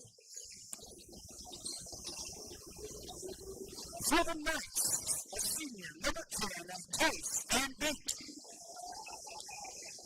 For the Jays, a senior, number 4, Peyton Anderson. For the Knights, a sophomore, number 12, Brayden Bozna. For the Jays, a senior, number 12, Peyton Logan. For the Knights, a freshman, number 21, Dylan Bozma. And for the Jays, a senior, number 14, Victor Wilson. For the Knights, a senior, number 23, Trevor Williams. And for the Jays, a senior, number 40, Tanner Kraft. And for the Knights, a sophomore, number 40, Jackson Vogel. And for the Jays, a senior, number 42, Ryan Augustine. Since the 1980s, Colbeck Incorporated has been a family-run business providing their customers with quality wood and feed grinding services throughout Northwest Iowa. Colbeck Incorporated knows that your time is valuable, and they pride themselves on getting the job done in a prompt and reliable fashion. Local cattle feeders have been relying on Colbeck Incorporated hay grinding for 30 years, and Brian and Kevin are proud of their partnerships they've built with their customers. Whether it's grinding, mulch, or hauling, call Colbeck Incorporated today and see what they can do for you. Welcome back to the Deb Campbell Memorial Gym. Matt Schilling joined tonight by Drew Bickford, and we are getting ready for the opening tip. As the student section announces they are ready, I believe we are ready. Ryan Augustine in the center circle.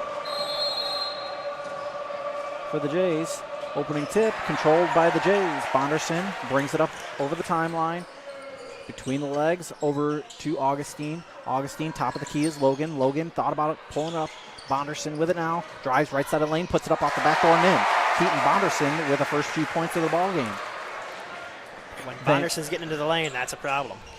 Van Beek over to Bosma. Bosma, reverse layup up and in. That was a sweet spin. Tie ball game. Logan, hand off to Bonderson. Bonderson with a hand in his face, crosses him up. Right side of the lane, foot in the paint, over to Augustine. Augustine over to DeRocher. DeRocher looks to pass, gets to Logan. Logan to Drake. Shot fake to Kraft, puts it up. No good, rebound by Augustine. Corner, shot, DeRocher swishes it. A great hesitation move by DeRocher. Kraft with a partially deflected shot, but able to get the ball back, and Drake stepped out for the three. Van Beek gets it to the top of the key. Over right side, three-point attempt, no good. Kraft can't come up with a rebound. Bosma does. Bosma just fading away on that three. Guessing that was going to come up short the whole time. I believe I've got two Bosma, so I'm going to have to sort that out. As Vogel came away with the points there. Kraft able to come down with that 2-point effort. Dillon brings it up the floor for the Knights. Passes left to Trevor Wright. And a little too much out of bounds. I believe that was off of Logan.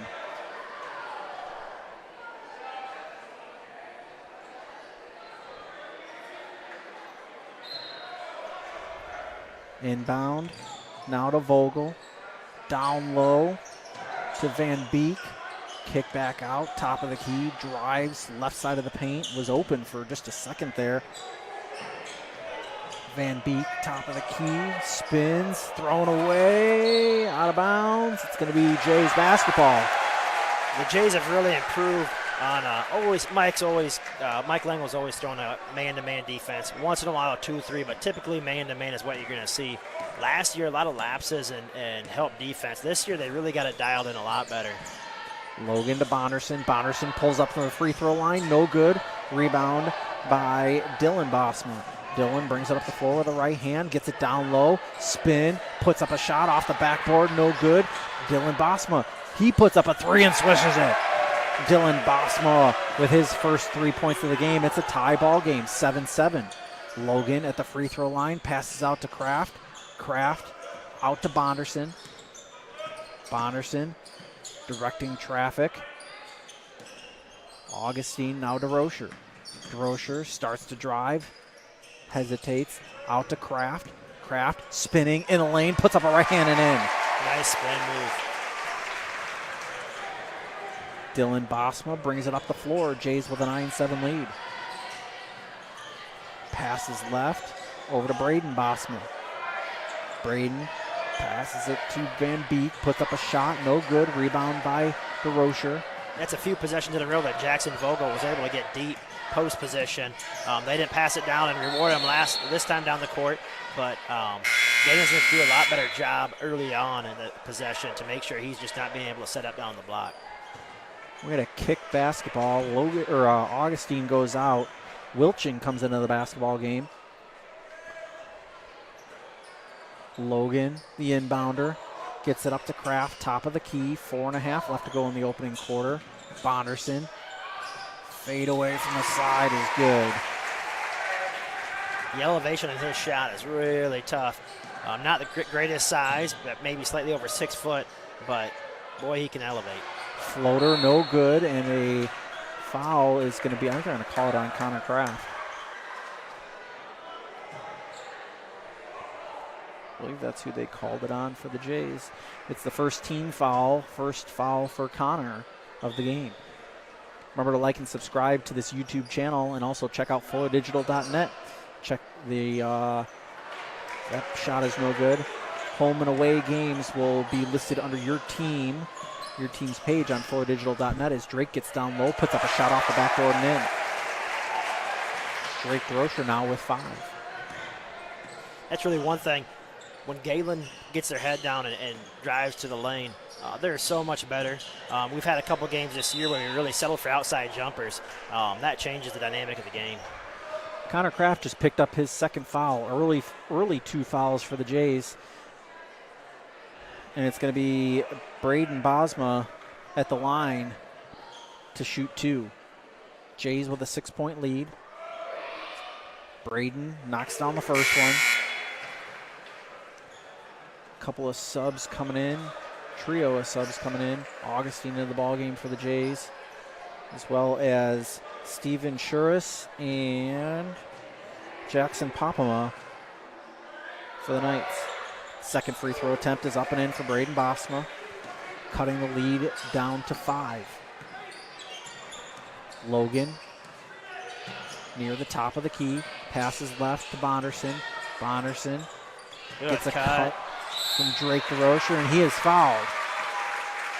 Good look by Bonderson. Great cut by DeRocher. 15, Steven Shuris committed the foul, and DeRocher is going to the line to shoot 2.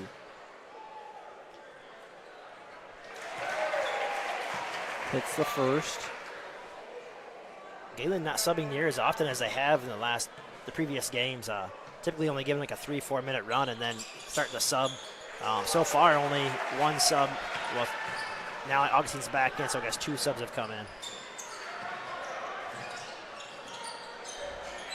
Van Beek over to Braden Bosma. Back to Braden Bosma near the top of the key, between the legs dribble. Tries to get it down low, picked up by Logan. Baseball pass ahead to Bonderson. Bonderson. Foul's going to be on the floor, no shot. And the foul is going to be on 15, I believe. Bondo might have got away with a little bit of a chicken wing there. But they're calling the blocking foul on the floor. Steven Shuris picks up his second, team second. Logan got a kick ball there on the inbound. So it'll go right back to the baseline. Shout out to all the people listening from the Wells Lab. Can't wait to be made fun of Monday at work. Hello to everybody in the Orange City area and the Unity Christian folks. Augustine pulls up a corner 3, no good. Rebound by Wilchin, puts it up off the backboard and in. Rebound by Gabe. Gabe Wilchin with 2 early points. Thought about a 3, did Ringa. Swatted at by Bonderson. Knights able to retain possession. Swung around Van Beek, now left corner 3, Dylan Bosma. Dylan now with 6. It's a 17-12 ball game. 2:45 left to go here in the opening quarter. Bonderson directing a little bit of traffic. Logan kicks out from 18 and hits. Keaton Logan with his first 2 points of the ball game. Braden Bosma to Popema. Wide open 3 off the back iron, no good. Fought for it between 2 Jays. Logan running. There's a 3-on-3. Fade away from the side, no good. Rebound by Dylan Bosma. Runner ahead, up and in from Tice Van Beek.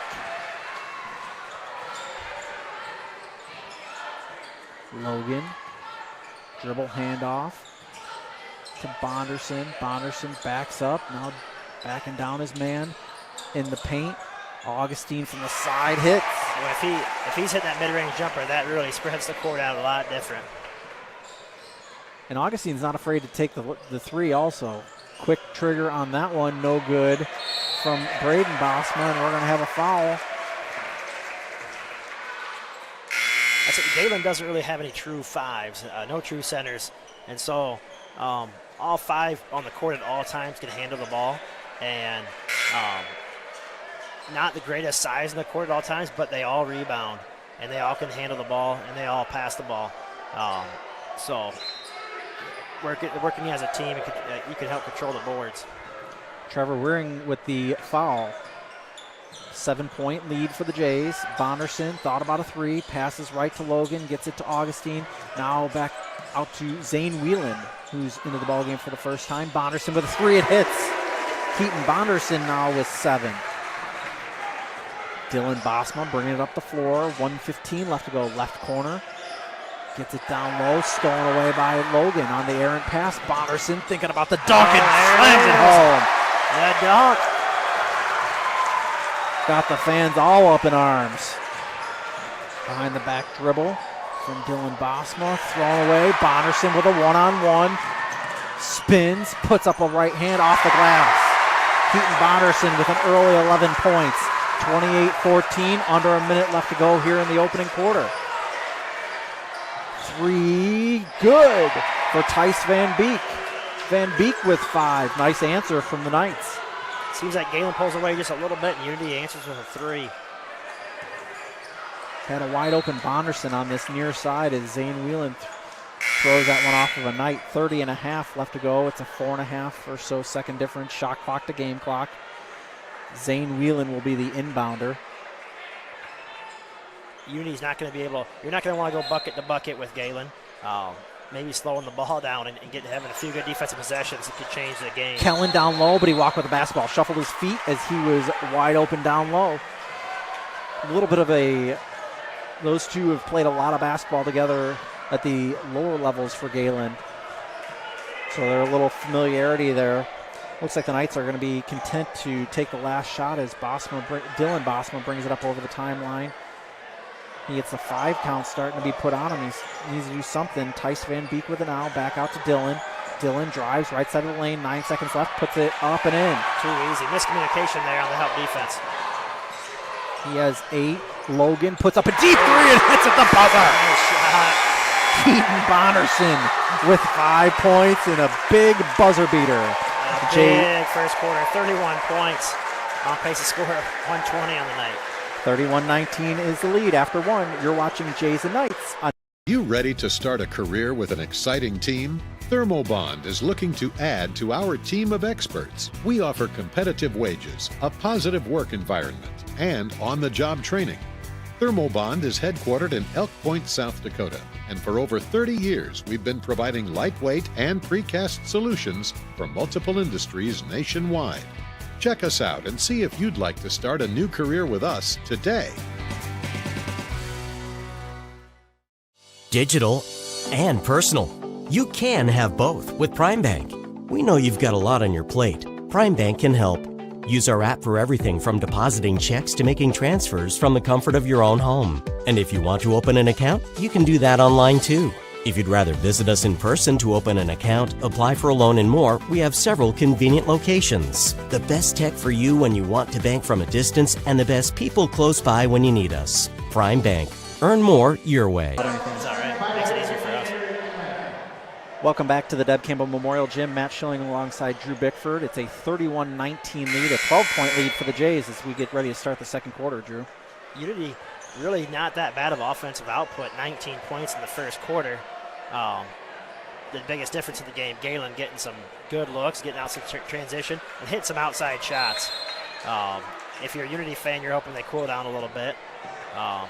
Unity just has to keep doing what they're doing on offense. I feel like the Jays have just hit everything they've shot as Carter Kellen comes up with a rebound there off the miss from Unity. Logan brings up the basketball. Zane Whelan back to Logan. Over to Bonderson. Bonderson puts up a 3 off the iron, no good, and that's going to be a foul on Gabe Wilchin. Stay tuned at halftime of tonight's boys game, where the Kickout Cancer honoring will be happening. I believe your mom's has a little part in that, Drew, and as well as the dance team performance. We probably will not have much analysis of the first half, so stay tuned to halftime of tonight's game. Wearing past it, now over to Dylan Bosma. Wearing, now back to Dylan Bosma. Bosma, left corner. Wearing 3, no good. Rebound by Wilchin. Looked like he was hugged for just a second as Logan brings it up the floor. 7:13 left to go in the second. Logan thought he had DeRocher for a second. Bonnerson now to Wilchin, and Wilchin was fouled right away by Jackson Vogel. Yeah, this year a whole different Gabe Wilchin. Last year, a young Gabe Wilchin definitely filled out a lot this year. Definitely spent some time in the weight room. Only a junior, and Jays will need his leadership next year as Bonnerson puts up a long 2, rims in and out, no good. Carter Kellen knocks that one out of bounds. That thing went around the world once and popped right out. Maybe a little bit of a forced shot, but he tends to knock those down sometimes.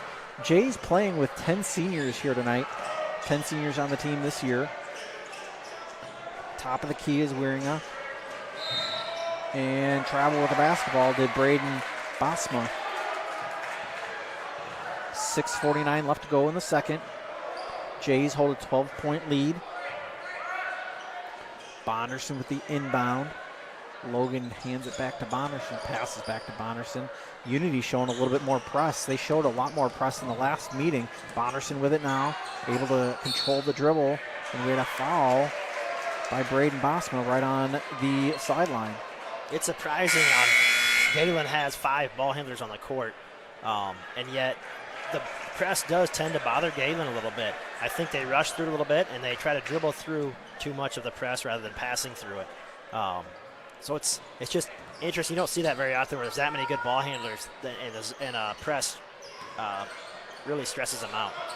Wilchin throws that one away. Kraft able to retain possession. Drake DeRocher between the legs dribble into the lane, kicked out to Kraft. Kraft deep 2 and hits.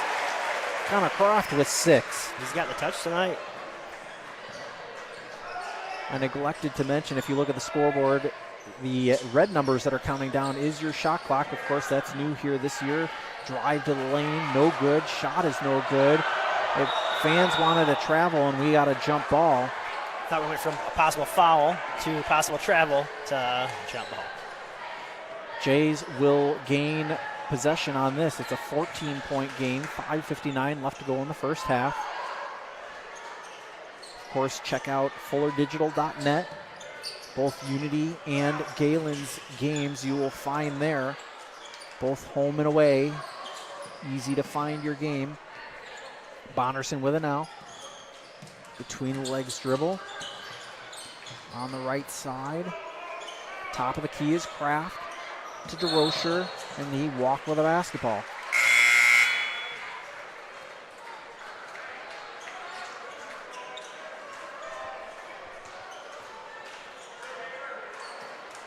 We thank EverTech and Sitzman Construction, as well as Colbeck Inc.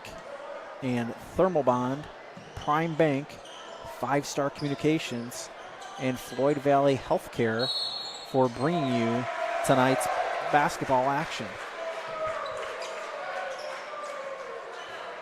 6th foul, team foul, and the first for Dylan Bosma on the charge. DeRocher will be the inbounder with 5:24 left. Bonderson, cross-court pass to Logan. Jays are going to play a little 3-man triangle to get it up over the timeline. Those lobs over the top, those are dangerous passes on a press. Bonderson from 10. Good.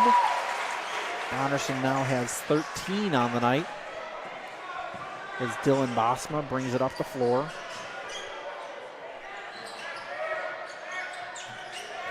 Tries to get it down low, stolen away by Wilchin. Bonderson slows the tempo down. DeRocher out near the center circle. Drives, had a lane. A little too hard off the glass.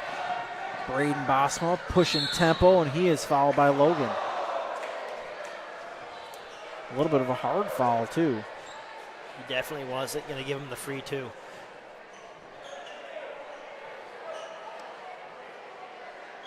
Drake with a great crossover to get in the lane on this side. The Jays actually haven't gotten to the hoop very often, made a lot of outside jumpers. Then he just rushed the layup a little bit. Unity's been doing a much better job getting to the rim, just not always finishing those drives. Braden Bosma misses the first as Augustine comes in for Wilchin, and Whelan will come into the ball game for Logan. Mike Langle making his way down the sideline, doing some coaching to the guys on the lane. Second shot is up, rattles around and down for Braden Bosma, who now has 5 on the night. A little bit more aggressive press right here. They're going to get a foul by Vandenberg. His first, the team's 7th. So the Jays will go to a 1-and-1. Thought he picked his pocket. It's a long way away from where we're at, Matt, but that looked pretty good. I thought it was pretty good, but he might have just slapped his wrist there as he was trying to get it away there. That could be. DeRocher at the line to shoot 1-and-1. First shot, up and in. DeRocher now with 8. Saw Drake last night at the Briar Cliff game. I think he's attending Briar Cliff to play basketball next year. Briar Cliff was playing Northwestern. Put up the second, hit that one. He now has 10. Of course, we're getting toward that time of year where NLIs are being signed. Second signing day for football is coming up the first Wednesday in February. Top of the key is Dylan Bosma. Left corner, 3 for Braden Bosma. A little confusion on who was supposed to rotate there. Just gave him enough space. He now has 8. Lead cut to 14. Bonderson to Augustine. Augustine puts up a bunny and in.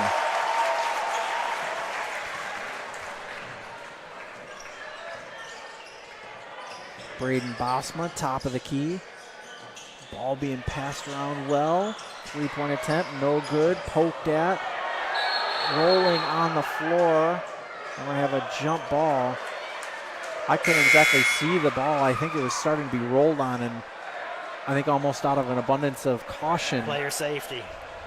You're going to get a jump ball more times than not on player safety. Inbound to Vogel. That one's going to be out of bounds off of Vogel. Well, he made the hard move, made the great ball fake, just forgot the ball. Vogel will go out, and into the ball game will come Jackson Papama. Of course, we saw his sister just a little bit earlier in the girls' game. Bonnerson brings it up over the timeline. 3-point attempt from Bonnerson. Rushed a little bit. No good. I don't think he had to rush it that hard. As Van Beek brings it up the court into the left corner. Quick for Dylan Bosma. Hits that one. He now has 11. Lead has been shrunk down to 13. DeRocher with it now. Being covered, almost carrying a guy on his back. As he drives toward the basket, puts up a reverse layup and in. Drake DeRocher with 12.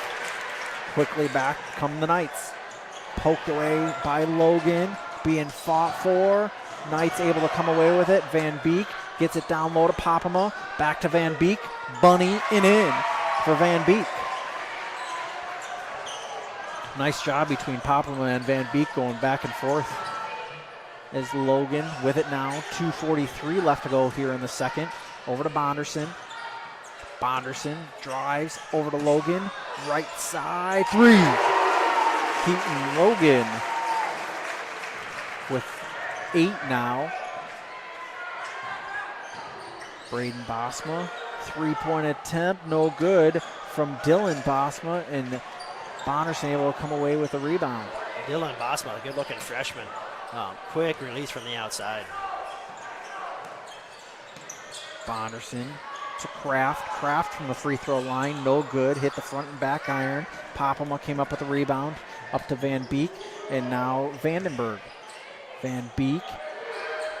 I'm sorry, that was Papama. And then the shot was with Braden Bosma, no good. DeRocher slows it down. 1:50 left to go. Logan calls out the offense. Passes left, stolen away, had his pocket pick. Dylan Bosma drives, puts it up and in. Easy layup. Great use of the hesitation move. Nothing fancy. Get the easy bucket. 14 points is the difference. 1:28 left to go here in the first half. Again, stay tuned for halftime as the Jays will honor Rick Fox.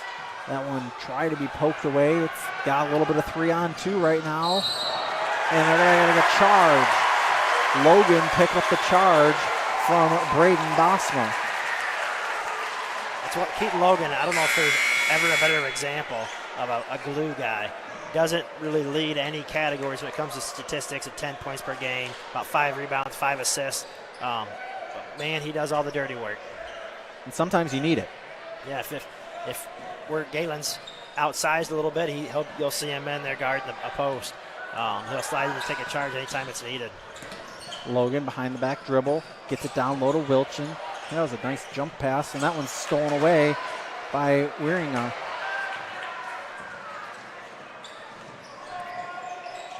Dylan Bosma out to Vandenberg. Van Beek drives. Vandenberg down low. Papama reverse. No good. Rebound by Bonderson. About a second and a half difference. Shot clock to game clock. Bonderson fadeaway jumper. Good. Bonderson didn't care about the shot clock to game clock or getting the last shot in. 25 seconds left. And I think the Knights will play for one.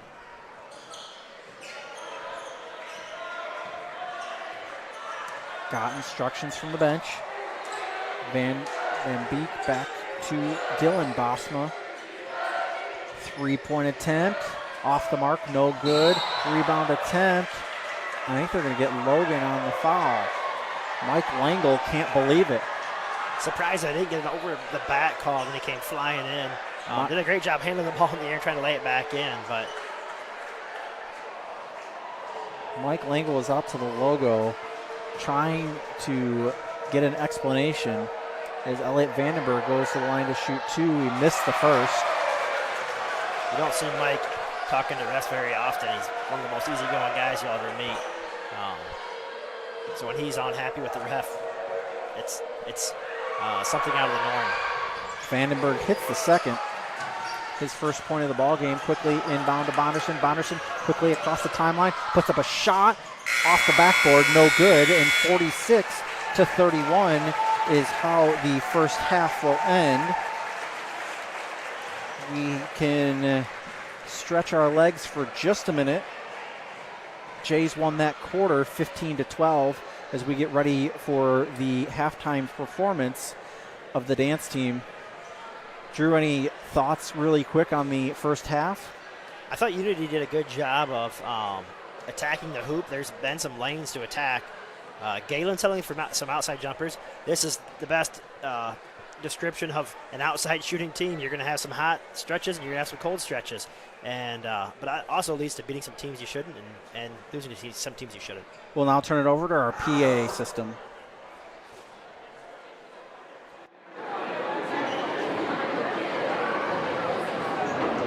Good evening. Please stand when the color of the Davidson's blue light picked out is red. Pink for breast. Black for melanoma. Teal for white for cervical. Teal for ovarian. Dark blue for colon. Emerald for liver. Purple for pancreatic. Orange for kidney and leukemia. White for lung. Gray for brain. Burgundy for multiple myeloma.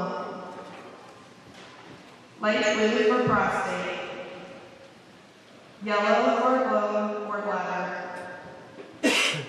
Lime for lymphoma. Periwinkle for esophageal. Tonight we recognize Rick Fox, who passed away on November 26, 2022. Rick Fox, longtime Gehlen teacher and coach, and my friend of more than 40 years, was diagnosed with terminal brain cancer in April 2020. The doctors in Iowa City told him that he most likely had 6 months to live. He could gain a couple more months by doing radiation, but he'd be sick.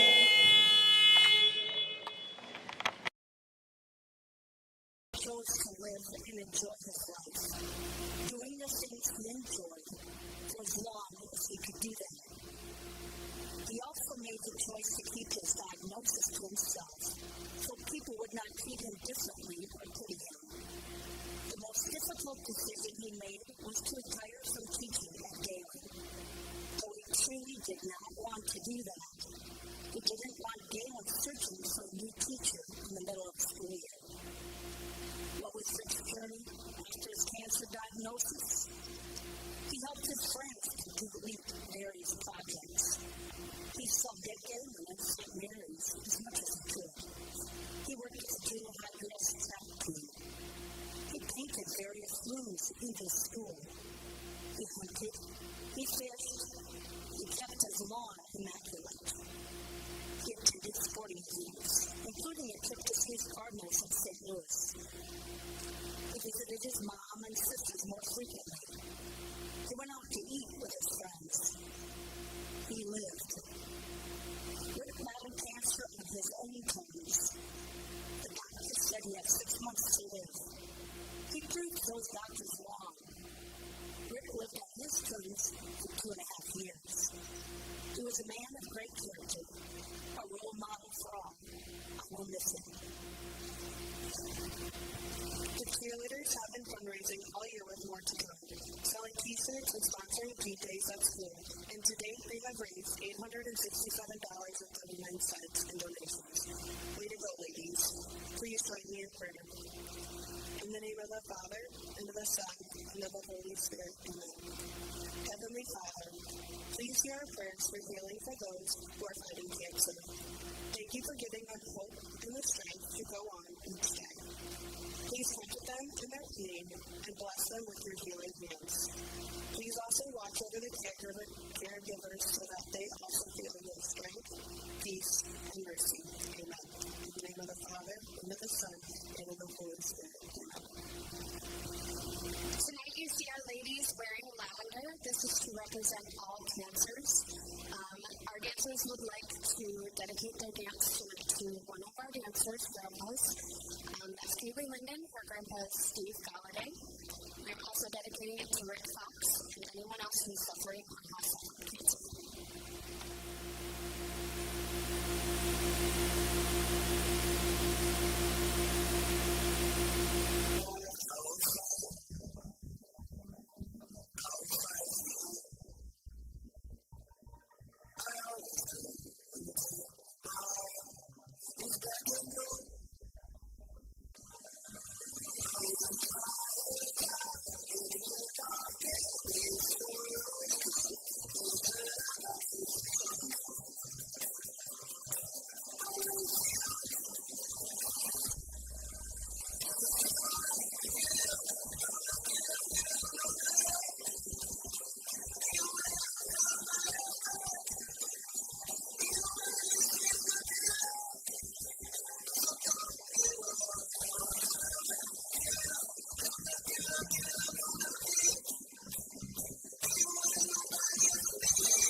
Since the 1980s, Colbeck Incorporated has been a family-run business providing their customers with quality wood and feed grinding services throughout Northwest Iowa. Colbeck Incorporated knows that your time is valuable, and they pride themselves on getting the job done in a prompt and reliable fashion. Local cattle feeders have been relying on Colbeck Incorporated hay grinding for 30 years, and Brian and Kevin are proud of their partnerships they've built with their customers. Whether it's grinding, mulch, or hauling, call Colbeck Incorporated today and see what they can do for you. This pandemic has proven the need for great internet, and EverTech connects more rural customers in Northwest Iowa than anyone. EverTech wants to connect you too. Your internet keeps you connected to what matters to you: family, entertainment, work, school, and more. EverTech's no limits internet is just what you need. It's reliable, has unlimited use, no contracts, and no overage charges. Use your internet and always know what you'll pay. Call or visit evertech.net to learn more. EverTech, internet where you live.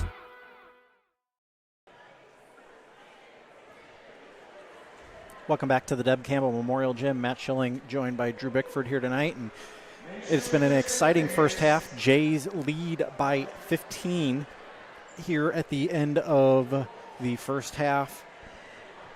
And leading scorer for tonight has been Keaton Bonderson. He quickly came out. I think he had something like 10 after 1. He's got 15 right now. Definitely got hot early. Slowed down in the second quarter, but so did the whole Gehlen team. But Drake DeRocher is looking a lot more aggressive tonight as well, looking for his shots.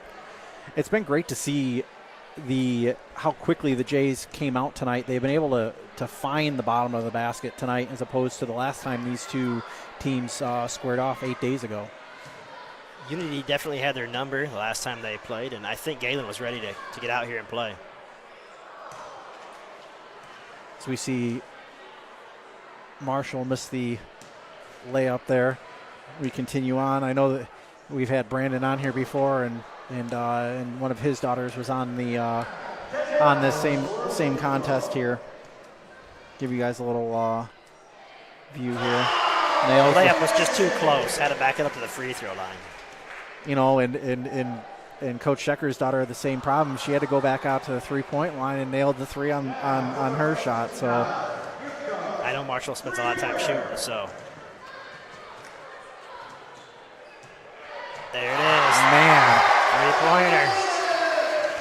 My nephew, Marshall. The boys basketball team is out quite early. It was a longer halftime, a 15-minute halftime tonight.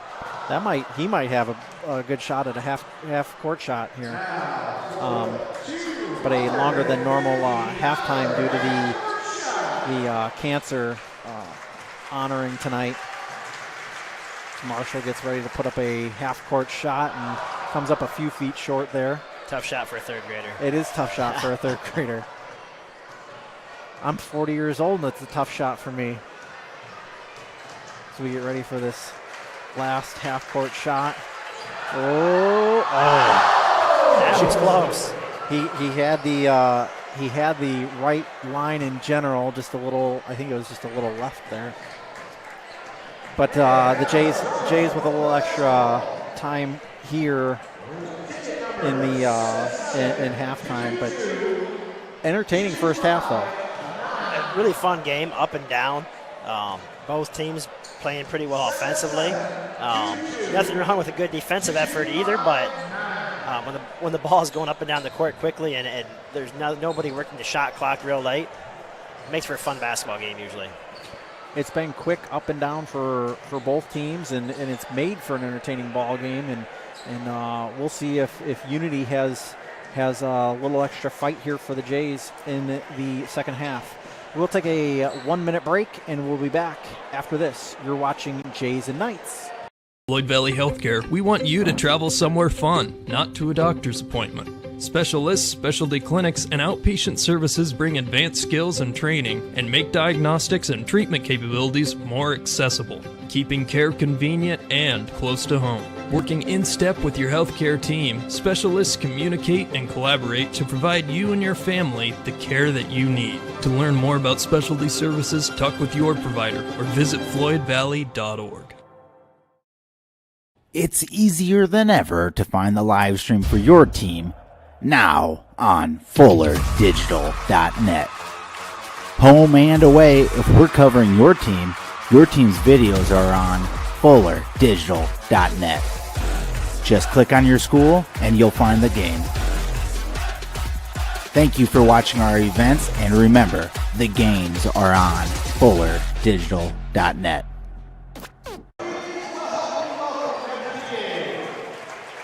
Welcome back to the Deb Campbell Memorial Gym. Matt Schilling joined by Drew Bickford. And as we continue on about all the exciting things that are happening at Gehlen, it's quite exciting happenings, of course.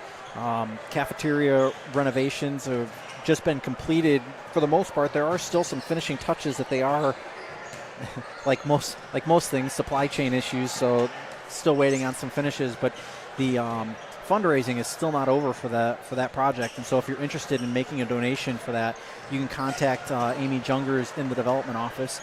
Of course, preschool, TK, and kindergarten registration is open, and you can contact Amy about that if you're interested. Of course, space is limited. If you're lucky enough, you could have, if you're doing all-day preschool, you could have Mrs. Allie Bickford as your son or daughter's teacher. She does a great job with those kids down there, and they're always a bundle of energy, I will say. She must be a lot nicer to the kids than she is to me, because they're always so happy to say hi to Mrs. Bickford outside of school. None of the kids ever are excited to see Mr. Bickford, but maybe it's because they like her. Maybe it's because they don't know Mr. Bickford. Mr. Bickford should come in and do some science experiments with They're the probably kids. better off not knowing him. They deal with Mr. Schilling, so I'm sure they could deal with Mr. Bickford. It's been an entertaining time in the school, and of course I've just been in the school for about a year and a half now, and it's been great to be in the school. Of course, Catholic Schools Week is coming up at the end of January, beginning of February, and is capped off by the Spalding Gala. If you are interested in attending the Spalding Gala, I don't know the theme this year, so if anybody out there is watching and knows me, wants to send me the theme for this year's Spalding Gala, shoot me a text message or send a messenger pigeon. If you're interested, you can contact Deacon Dan Goebel for more information and to buy tickets. Of course, he is the development director over at Spalding, and we work in partnership with them to help produce a stronger Catholic school and get the kids up from that region down here and into Gehlen. So, been a good first half. We're getting ready here for the second half as these two teams get ready to break their respective huddles. Pop back on the shot clock here for you guys. As you will see, that appears in the right next to the game clock. Jays look like they will start this second half with the basketball. Connor Kraft will be the inbounder for the Jays. Logan, top of the key, backs up, passes right to Bonderson, back to Logan, left to DeRocher. Unity come out in a 3-2 zone, switching things up. 3-point attempt, Bonderson. It looks like he's been forcing shots after his hot start. DeRocher, that shot no good. Rebound by Van Beek. Bring it up the floor is Unity. Shot up, no good. Rebound by DeRocher.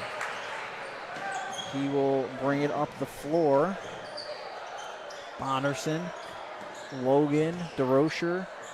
Back to Logan and back to Bonderson. Left side, gets it down low to Augustine. Airballs that one. Rebound by Bosma. Augustine with a little bit of contact, but faded away from the hoop. Looks like Spalding, it's the primetime gala this year. Logan, alley-oop to Bonderson. Lays it in.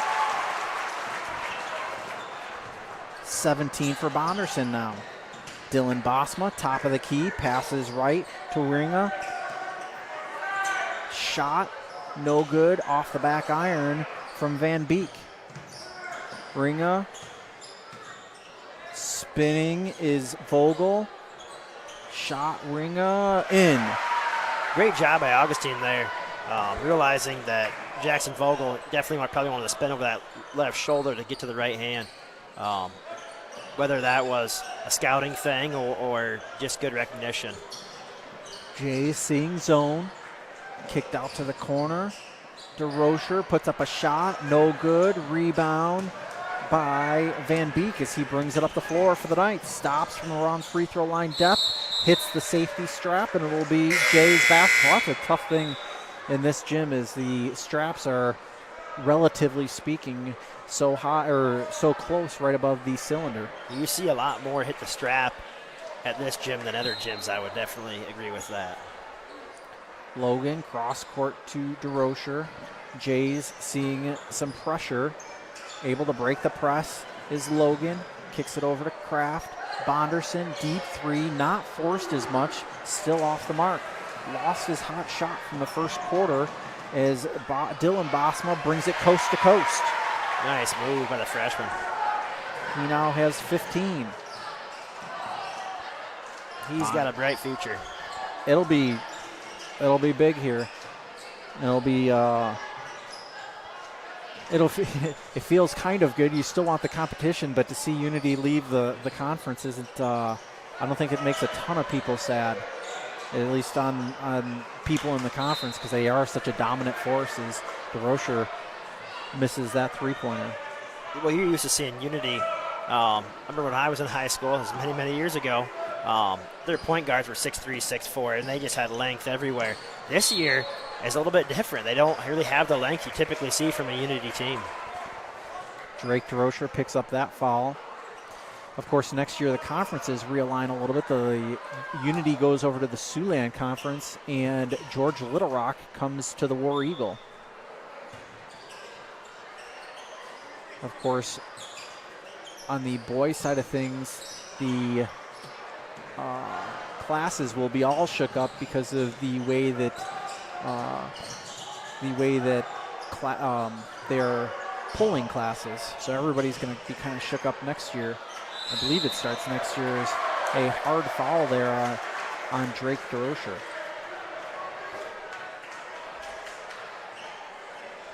Well, it just seems that Unity keeps clawing away at that lead just a little by little. Just chipping away.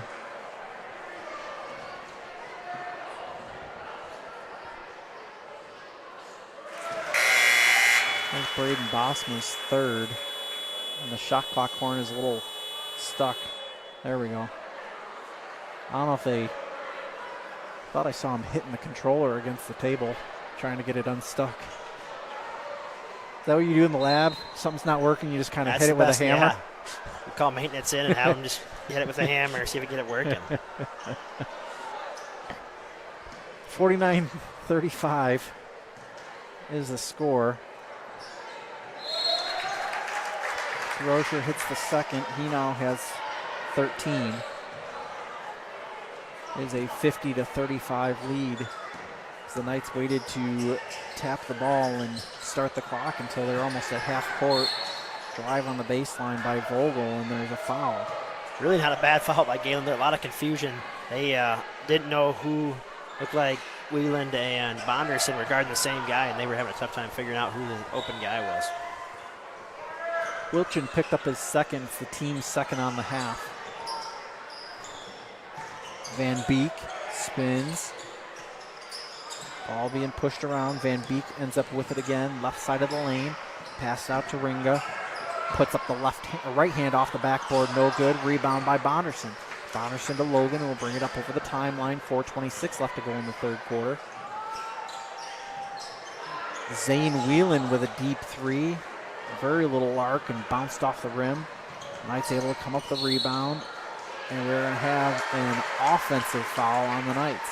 Moving screen. Out there on the wing. Jackson Vogel. We're going to see another controller get hit. I think so. Get out the Acme hammer. Whelan inbounds it to Logan. The Jays are having a tough time picking this 3-2 apart. Just like any other zone, you got to get it to the middle. Unity's doing a good job of keeping it out of the middle. But once you get it to the middle, like the zone will collapse. But if there is a kink in Gehlen's offensive armor, it's the willingness to pass around the outside and jack a three just like that. Popema comes up with the rebound for the Knights. Into the corner is Van Beek, brings it toward the lane as they kick it back out. Shears. Nice use of the left hand. He picked up 2 early fouls, and we haven't seen him until the 4-minute mark in this third quarter as Mike Langle takes a timeout. It's going to be a full timeout. We'll talk about it after this. You're watching Jays and Knights on Sitzman Construction, Lamar's, general contractors you can trust with the job you need done, when you need it done. Call Jeremy at Sitzman Construction when you need a remodel or a complete build. And they work with EPS buildings. Jeremy takes the time to know what you need. Past clients say he's reliable, honest, fair-minded, and reasonably priced. Contact Jeremy at Sitzman Construction. Jeremy and his crew will satisfy all of your construction needs. 712-540-2731. All the best sports shows, all the best games on 101.5 FM and 1570 AM for your college sports, University of South Dakota. For NHL coverage, Minnesota Wild. For NBA coverage, Minnesota Timberwolves. For MLB coverage, Chicago Cubs. And the best games in both college and the pros with the ESPN Radio featured games. Never miss out on the action. NFL prime time. Welcome back to the Deb Campbell Memorial Gym. Of course, the gym naming rights is part of the Gehlen Catholic Ball that will happen on April 15th. If you're interested in the Spalding Gala, remember to contact Deacon Dan over at Spalding Catholic for more information. That one's stolen away. Nope. Being fought for. Just the way we drew it up. Oh, missed the layup. Bonderson put up a shot and over the back by Wilchin. Wilchin with his third. I wasn't even sure how to describe that. Best just to be seen. 13 points is the advantage for the Jays with 3:08 left to go here in the third quarter. Dylan Bosma with it out, top of the key, pass left to Shears. Van Beek back left. I think he wanted a three. Dribbling into the corner and Bonnerson able to pick off that pass. Logan down low, tried to get it to Augustine, and he fired that one out of bounds. Shearers inbounds the basketball to Dylan Bosma. Bosma will bring it up over the timeline. 2:39 left to go here in the third. Shears now in the corner is Dylan Bosma. Back to Shears. Cross-court pass to Vandenberg. Vandenberg cross-court back to Dylan Bosma. Left corner, stop, shot, no good. Rebound by Shears. Dylan Bosma gets it down low, reverse layup up and in for Jackson Popoma, and he's on the board with 2 points. Knights showing a little bit of pressure, and it cut the lead down to 11 for the Jays with just over 2 minutes left to go here in the third quarter. Jays able to break the press. Bonnerson thought about a three, pulls back, 22 seconds left to go on the shot clock. Wilchin in the lane, kicks it over to Augustine, back out to Bonnerson. 3-point attempt, in and out, no good. Rebound by Popoma. Knights doing a good job of denying the Jays a second chance at a shot. Popoma down low, picked off by Wilchin. Bonnerson, left side of the lane, puts it up off the glass and down. I think that might be Bonderson's just second bucket of this second half. Definitely cooled off from the outside.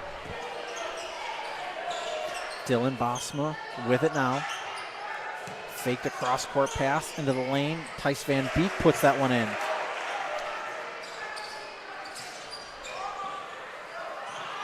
Drake DeRocher able to get a kickball, and I think the coaches, a couple assistant coaches almost took that right to the grill from Unity.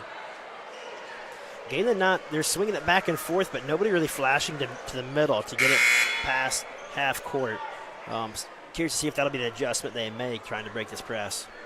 11 points is the advantage with 1:10 left to go here in the third. DeRocher will be the inbounder, gets it into Logan. Logan up to DeRocher, back to Logan, still in the backcourt. Now they cross the timeline. 1:09 left to go here in the third. Logan back to DeRocher in the corners. Bonderson gets it to Augustine on the baseline, and he is fouled by Kian Emmelkamp. Great adjustment by Unity, though, going to the press. It really has slowed the Jays down. They're not really getting up and down the court. And then the 3-2 in the half court, another thing that's really making Gehlen settle for outside jumpers. Bonderson with just under a minute left to go. Kicks it left to Logan. Logan, three, and is fouled. Count the bucket and the foul attempt at a 4-point play. Logan now with 11.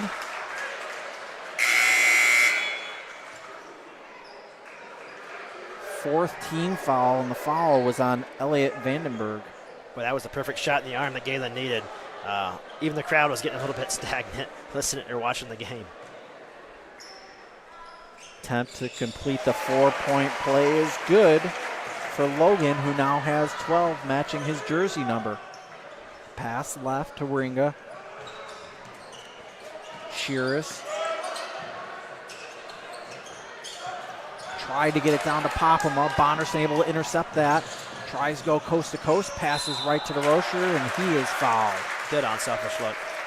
Gehlen has moved to the 2-3. Not quite as crisp as what we saw Unity running the 3-2, but it looks like they've gone back out of it to the man-to-man. Kind of surprising. Kian Emmelkamp, easy enough for me to say, commits his second straight foul for the Knights. 5 team fouls as Drake puts up the first one, rattles down. 14 points on the night for Drake DeRocher. A bevy of subs, 3 come in for the Knights. 32.8, so the shot clock is off here for the end of the third quarter. Drake DeRocher puts up the second, off the front, back, front, and down. Now with 15, Dylan Bosma brings it up the floor. Passes right to Shearus. Unity's coach barking out directions.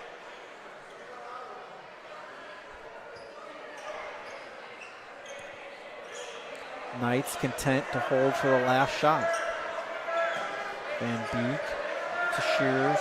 Look for me with into the middle, kick back out. Oh, but I get pretty fumbling late. with the basketball. Braden Bosma, 3-point attempt, no good from Tice Van Beek, and the Jays lead 58-41. We'll be back in 1 minute. You're watching Jays and Knights on Fuller. You ready to start a career with an exciting team? Thermobond is looking to add to our team of experts. We offer competitive wages, a positive work environment, and on-the-job training.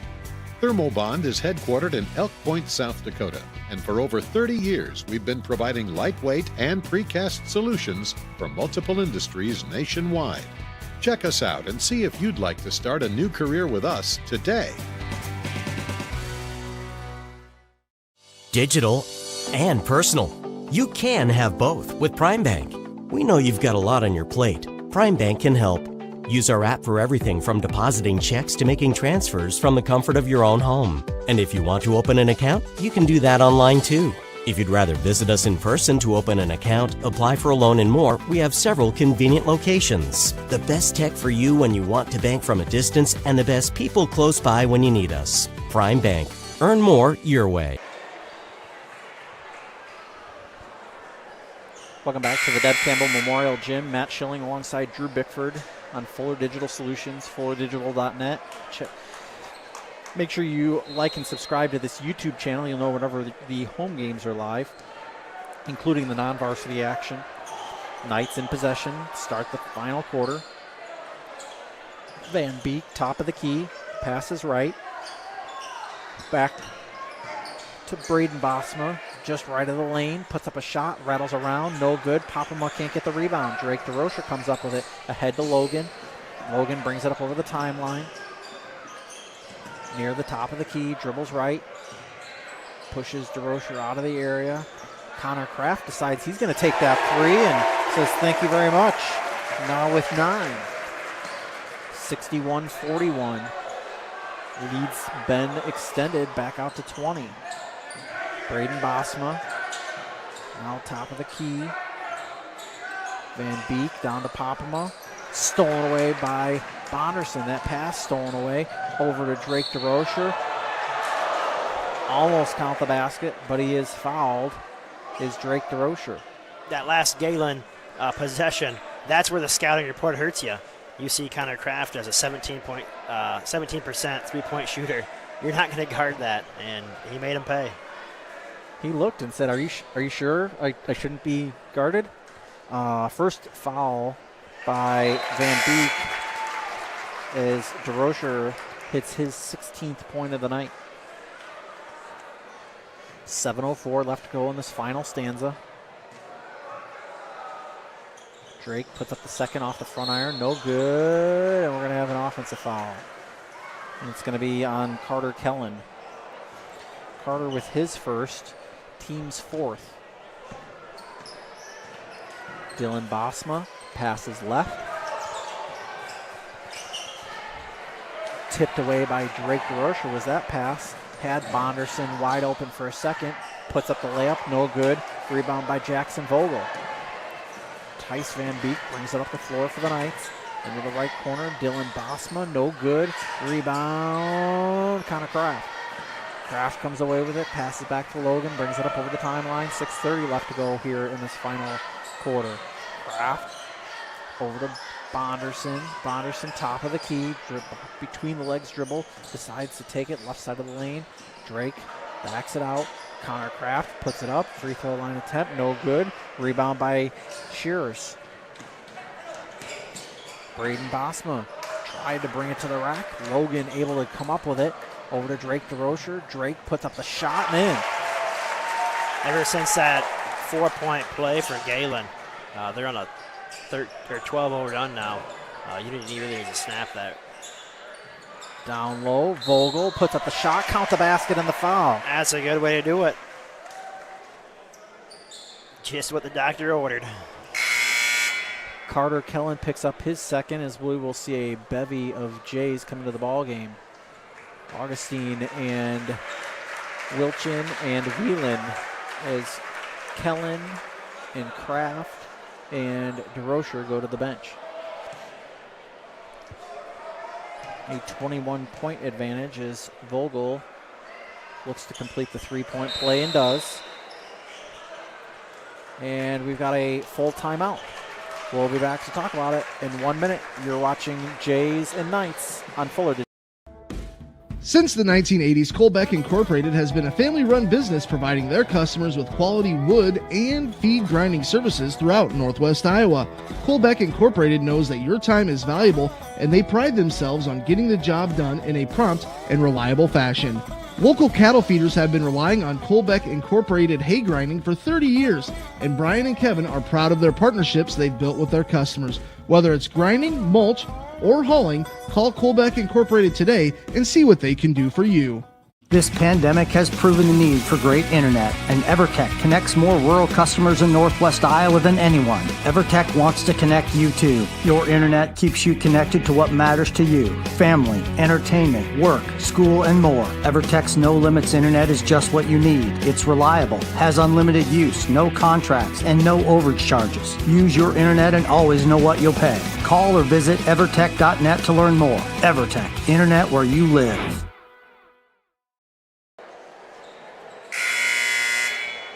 Welcome back to the Deb Campbell Memorial Gym. Matt Schilling joined by Drew Bickford. And Drew, Jays have been on quite the run after that 4-point play. Really kind of got the Jays back going. They had really kind of stalled.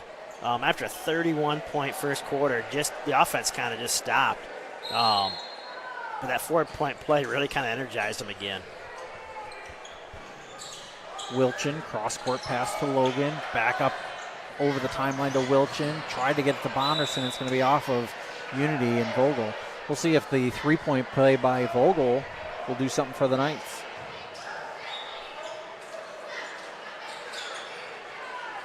Wheeland able to get it into Bonderson on the baseline.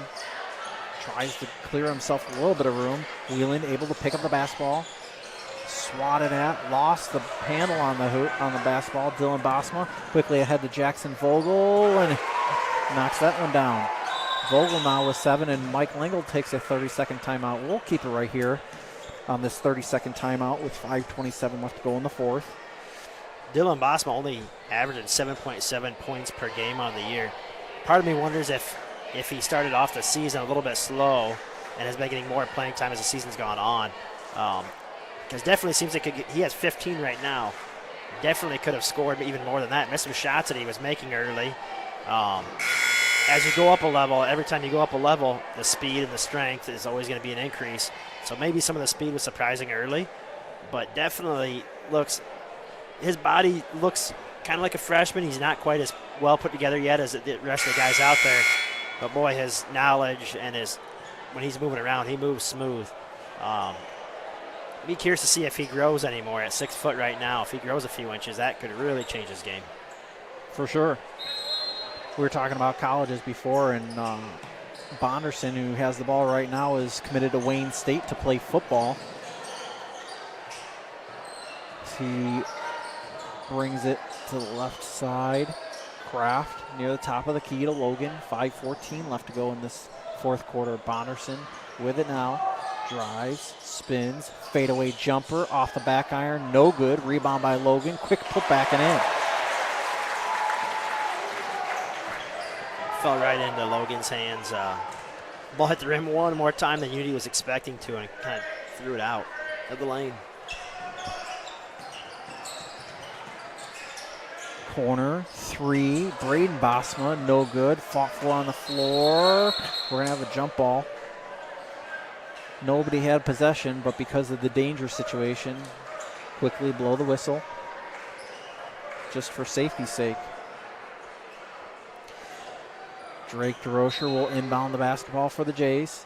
Gets it into Logan. Back to DeRocher. Almost a self-hoop. It was right on.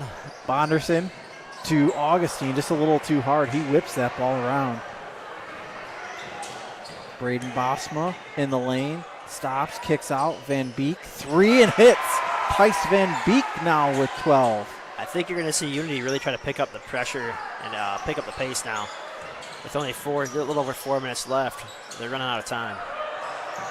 DeRocher able to get it to the timeline where he's either fouled by Van Beek or Bosma.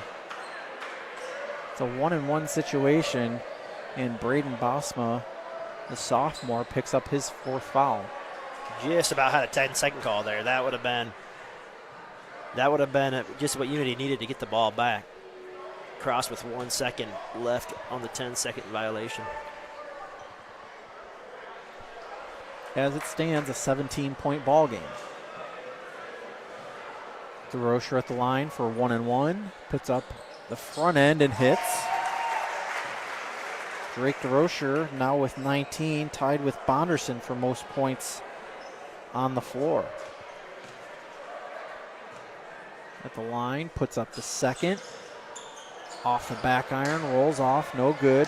Dylan Bosma quickly up the floor for the Knights. Van Beek puts up a 3 off the iron, no good. Rebound by Wilchin. Drake DeRocher will bring it up the floor for the Jays. Slows it down. Between the circles, handoff to Bonderson. Bonderson passes right to Logan. Logan tries to get it to Wilchin, and Wilchin, that's the second time that's happened where he wasn't expecting the quick pass, and it's kind of rolled right off of him. Hands weren't quite ready. A little bit of a fancy pass, but good jab step by Keaton Logan to get into the lane. Augustine will go out of the ball game, and Wilchin will come. Let me try that again. Wilchin will go out of the ball game, and Augustine will come in. Dylan Bosma brings it up the floor. Passes left to Van Beek. Thought about a 3. Back to Bosma. Now to Steven Schurz. Nobody home. Threw that one away. Thought he had Tice Van Beek, and Van Beek, he was already screening Drake DeRocher. Looks like they were trying to set something up, maybe setting a back screen on the front end of on the weak side on the 2-3, but hoping somebody would pop for a 3, but nobody wanted it. Bonderson pushes it right. Fumbled by DeRocher, picks it up and passes it to Logan. Now Bonderson, top of the key with 20 seconds left on the shot clock, 3:14 left on the game clock. Kraft near the free throw line, left side of the lane. Augustine, top of the key. DeRocher at the free throw line, spins, passes back out right to Logan. 5 on the shot clock, tries to put up a shot. Bonderson needs to now. Off the back iron, no good. Rebound by Ringa. Down low, Vogel gets that one to fall. Vogel now has 9, 16-point ball game. Logan tries to get cute with it. Dylan able to get it, and Braden Bosma puts that one away. Braden Bosma. Last thing Gehlen needs now is to get rushed on this zone, or on this press.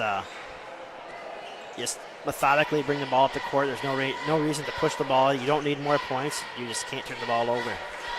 Floyd Valley Healthcare, we want you to travel somewhere fun, not to a doctor's appointment. Specialists, specialty clinics, and outpatient services bring advanced skills and training and make diagnostics and treatment capabilities more accessible, keeping care convenient and close to home. Working in step with your healthcare team, specialists communicate and collaborate to provide you and your family the care that you need. To learn more about specialty services, talk with your provider or visit floydvalley.org. It's easier than ever to find the live stream for your team now on FullerDigital.net. Home and away, if we're covering your team's videos are on FullerDigital.net. Just click on your school and you'll find the game. Thank you for watching our events, and remember, the games are on FullerDigital.net. 5:50. Welcome back to the Deb Campbell Memorial Gym. Matt Schilling alongside Drew Bickford, and who will make one more appearance this season next Friday night as the Jays take on MMCRU. Next time we are on the air will be Tuesday night as the Jays take on West Sioux. Always an entertaining ball game, and that game's been moved twice. Once on the request of West Sioux and once because of weather. Bonderson with it now, right side of the lane. Not tied up with Logan. Now to Kraft, and Kraft is fouled by Tice Van Beek. It's his second, team's 8th, so it is 1-1. Being counter Kraft's at the free throw line. I saw the KC free throw contest. Been moved a couple of times. Is now going to be held Sunday, January 29th at 4 p.m. at Gehlen. Is that when it's been moved to? It's been moved a few times now. I know it was originally going to be on Tuesday night on the 24th. I think it went Friday. It's Friday, back to Tuesday to Sunday now. Connor hits the first. He now has 10 points. It's a 15-point margin.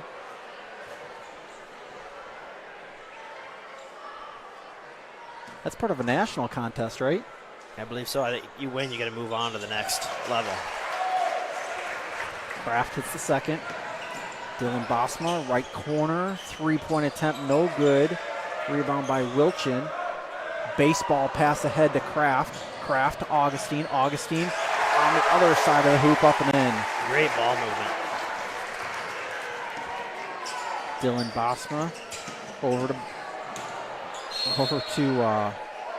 Braden Bosma. Braden thought he got fouled as he was falling to the floor. He kind of took somebody's elbow right to the chin, but it was as he was falling, so no foul. Looks like Unity is, I don't want to say showing the white flag, but they have a bunch of guys that we really haven't seen here tonight, so bear with me as I try to get some names.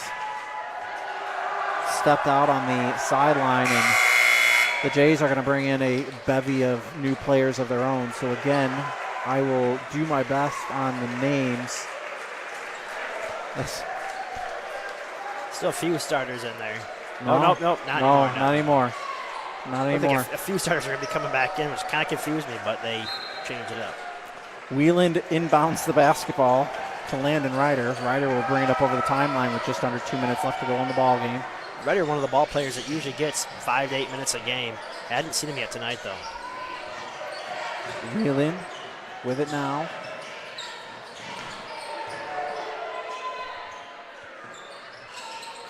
Ryder. Back to Wieland, top of the key. 20 seconds left on the shot clock. Spins, almost tied up. They're going to call a reach-in foul. Is that going to be on 44? I believe so. Gabe Borchers with his first. Looked like Zane dribbled right at Carter Kellen, and the back door was open. I think Zane thought he was going. But Carter said, I'm the big guy. I'm going to step out and shoot a three. Everybody else is doing it. It's my turn. I think he's nailed a couple this season as Wieland hits the first. He's now on the scoreboard, scratching the score sheet. 72-53, 131 left to go. Add one more to that. Knights quickly bring it up over the timeline. Left corner. Harshkamp, no good. Rebound by Borchers. Borchers puts up a shot off the iron, no good. Fought for by Kellen and Wieland. Wieland brings it up over the timeline. Scheitler with it now. Ryder to Kellen. Kellen back to Ryder. 18 on the clock. 1 minute left to go in the ball game. Wieland, top of the key, passes left to Ryder. Ryder puts up a long two and swishes it. Landon Ryder with two. Jays completely clearing out the sub bench. Harshkamp, that shot no good. Rebound by Wieland. It's going to be off of Gabe Borchers. And you'll see even more fresh faces for the Jays. I think many of these guys saw action earlier tonight. As Cleach hands it off to Teal. About a second and a half shot clock to game clock differential. Cleach to Scheitler. Scheitler, top of the key to Cleach. Back to now Teal with it. 16 left on the clock. Scheitler with 10. Cameron Corbin with 6 on the shot clock. Needs to get one up. Under the hoop. Puts one up. I thought it hit the rim.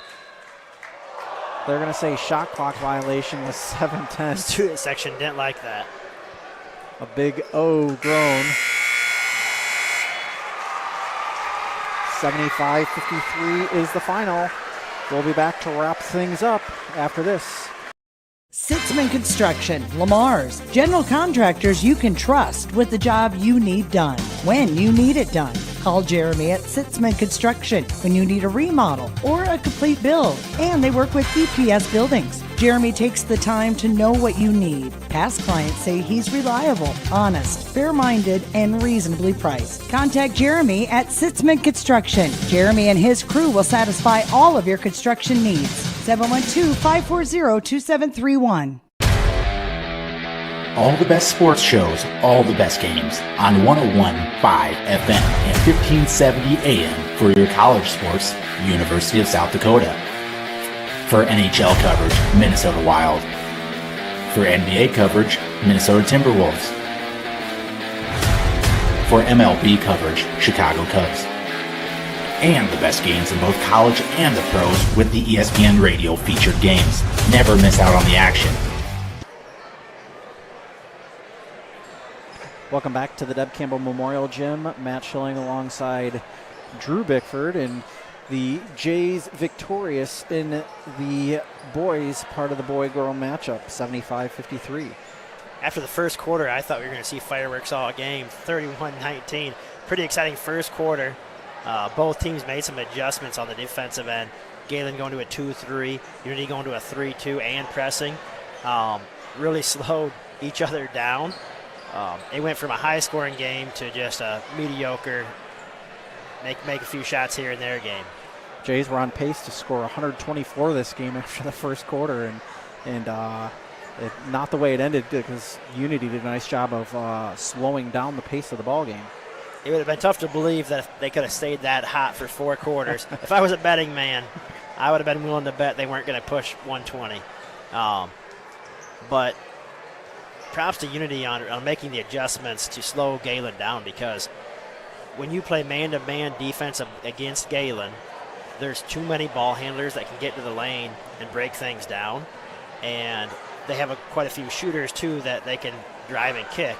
Bonderson's going to be somebody that can get in there anytime he wants one-on-one. And your help defense always has to be ready. So it forces rotations on man-to-man. Zone, when you don't have to rotate as much and you're moving as one unit, it's easier to keep them out of the lane. And if Galen's willing to pass it around the three-point line and shoot threes, then they play right into your hands.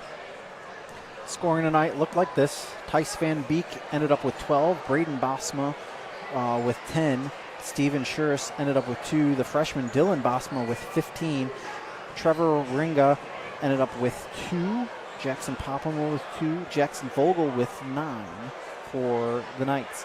For the Jays, Keaton Bonderson had 19. Keaton Logan with 14. Drake DeRocher also with 19. Zane Whelan with 2. Wilchin with 2. Connor Kraft with 11. Augustine with 6. And Landon Ryder had 2 points on the night. The Jays won all 4 quarters, 31-19, 15-12, 12-10, and 17-12. An impressive showing for the boys, and I would say not necessarily an unimpressive showing from the girls either for the Jays tonight. All the girls can do at this point is try to improve game to game to game. So come tournament time, they can give themselves a realistic shot to maybe win a few games. Their win-loss record right now is the most probably pleasing to Brandon and Brian. But at the same time, I think they understand that at this point, they have to be able to build from what they have and improve. And hopefully by the end of the season, which we're getting closer and closer every day, we can see the improvement. I would say we have seen some improvement this year. You just want to get closer to 500 as the end of the... Yes, and winning games at this point, the rest of the way through, maybe isn't even quite as important as finding the right pieces that give us the best shot to win when the tournament time comes. Because that's when you need to win. Come tournament time, that's more important than winning games than in the regular season. Winning in the regular season is a blast, and everybody wants to go undefeated in the regular season. But in the grand scheme of things, you can't win a state championship in the regular season either. So it's improvement day by day, and season end. Hopefully we see some good improvement across the board, and hopefully some of that improvement is something we can see coming into next year too. Time will tell. We have a trio of games at home next week as the Jays take on West Sioux on Tuesday. They take on Trinity on Thursday, and they are at home for MMCRU Friday night, where Drew Bickford will again join me. Sorry about that. You guys have to listen to me one more time. Maybe one of the guys that was listening tonight, like a Travis Mooney, will come in and want to fill my spot. But otherwise, you guys are all having to listen to me one more night. Or you got to suffer with me for a full 5 hours. So appreciate everybody tuning in tonight, Orange City and the Gehlen communities. We definitely appreciate you tuning into Fuller Digital. Appreciate all the sponsors, because it does not come with these broadcasts, do not come to you for free without our local sponsors bringing you the action. So on behalf of the entire Fuller Digital team, on behalf of Drew Bickford, my name is Matt Schilling, saying so long from the Deb Campbell Memorial Gym. We will see you next time, Tuesday night, 6 o'clock on Fuller Digital Solutions.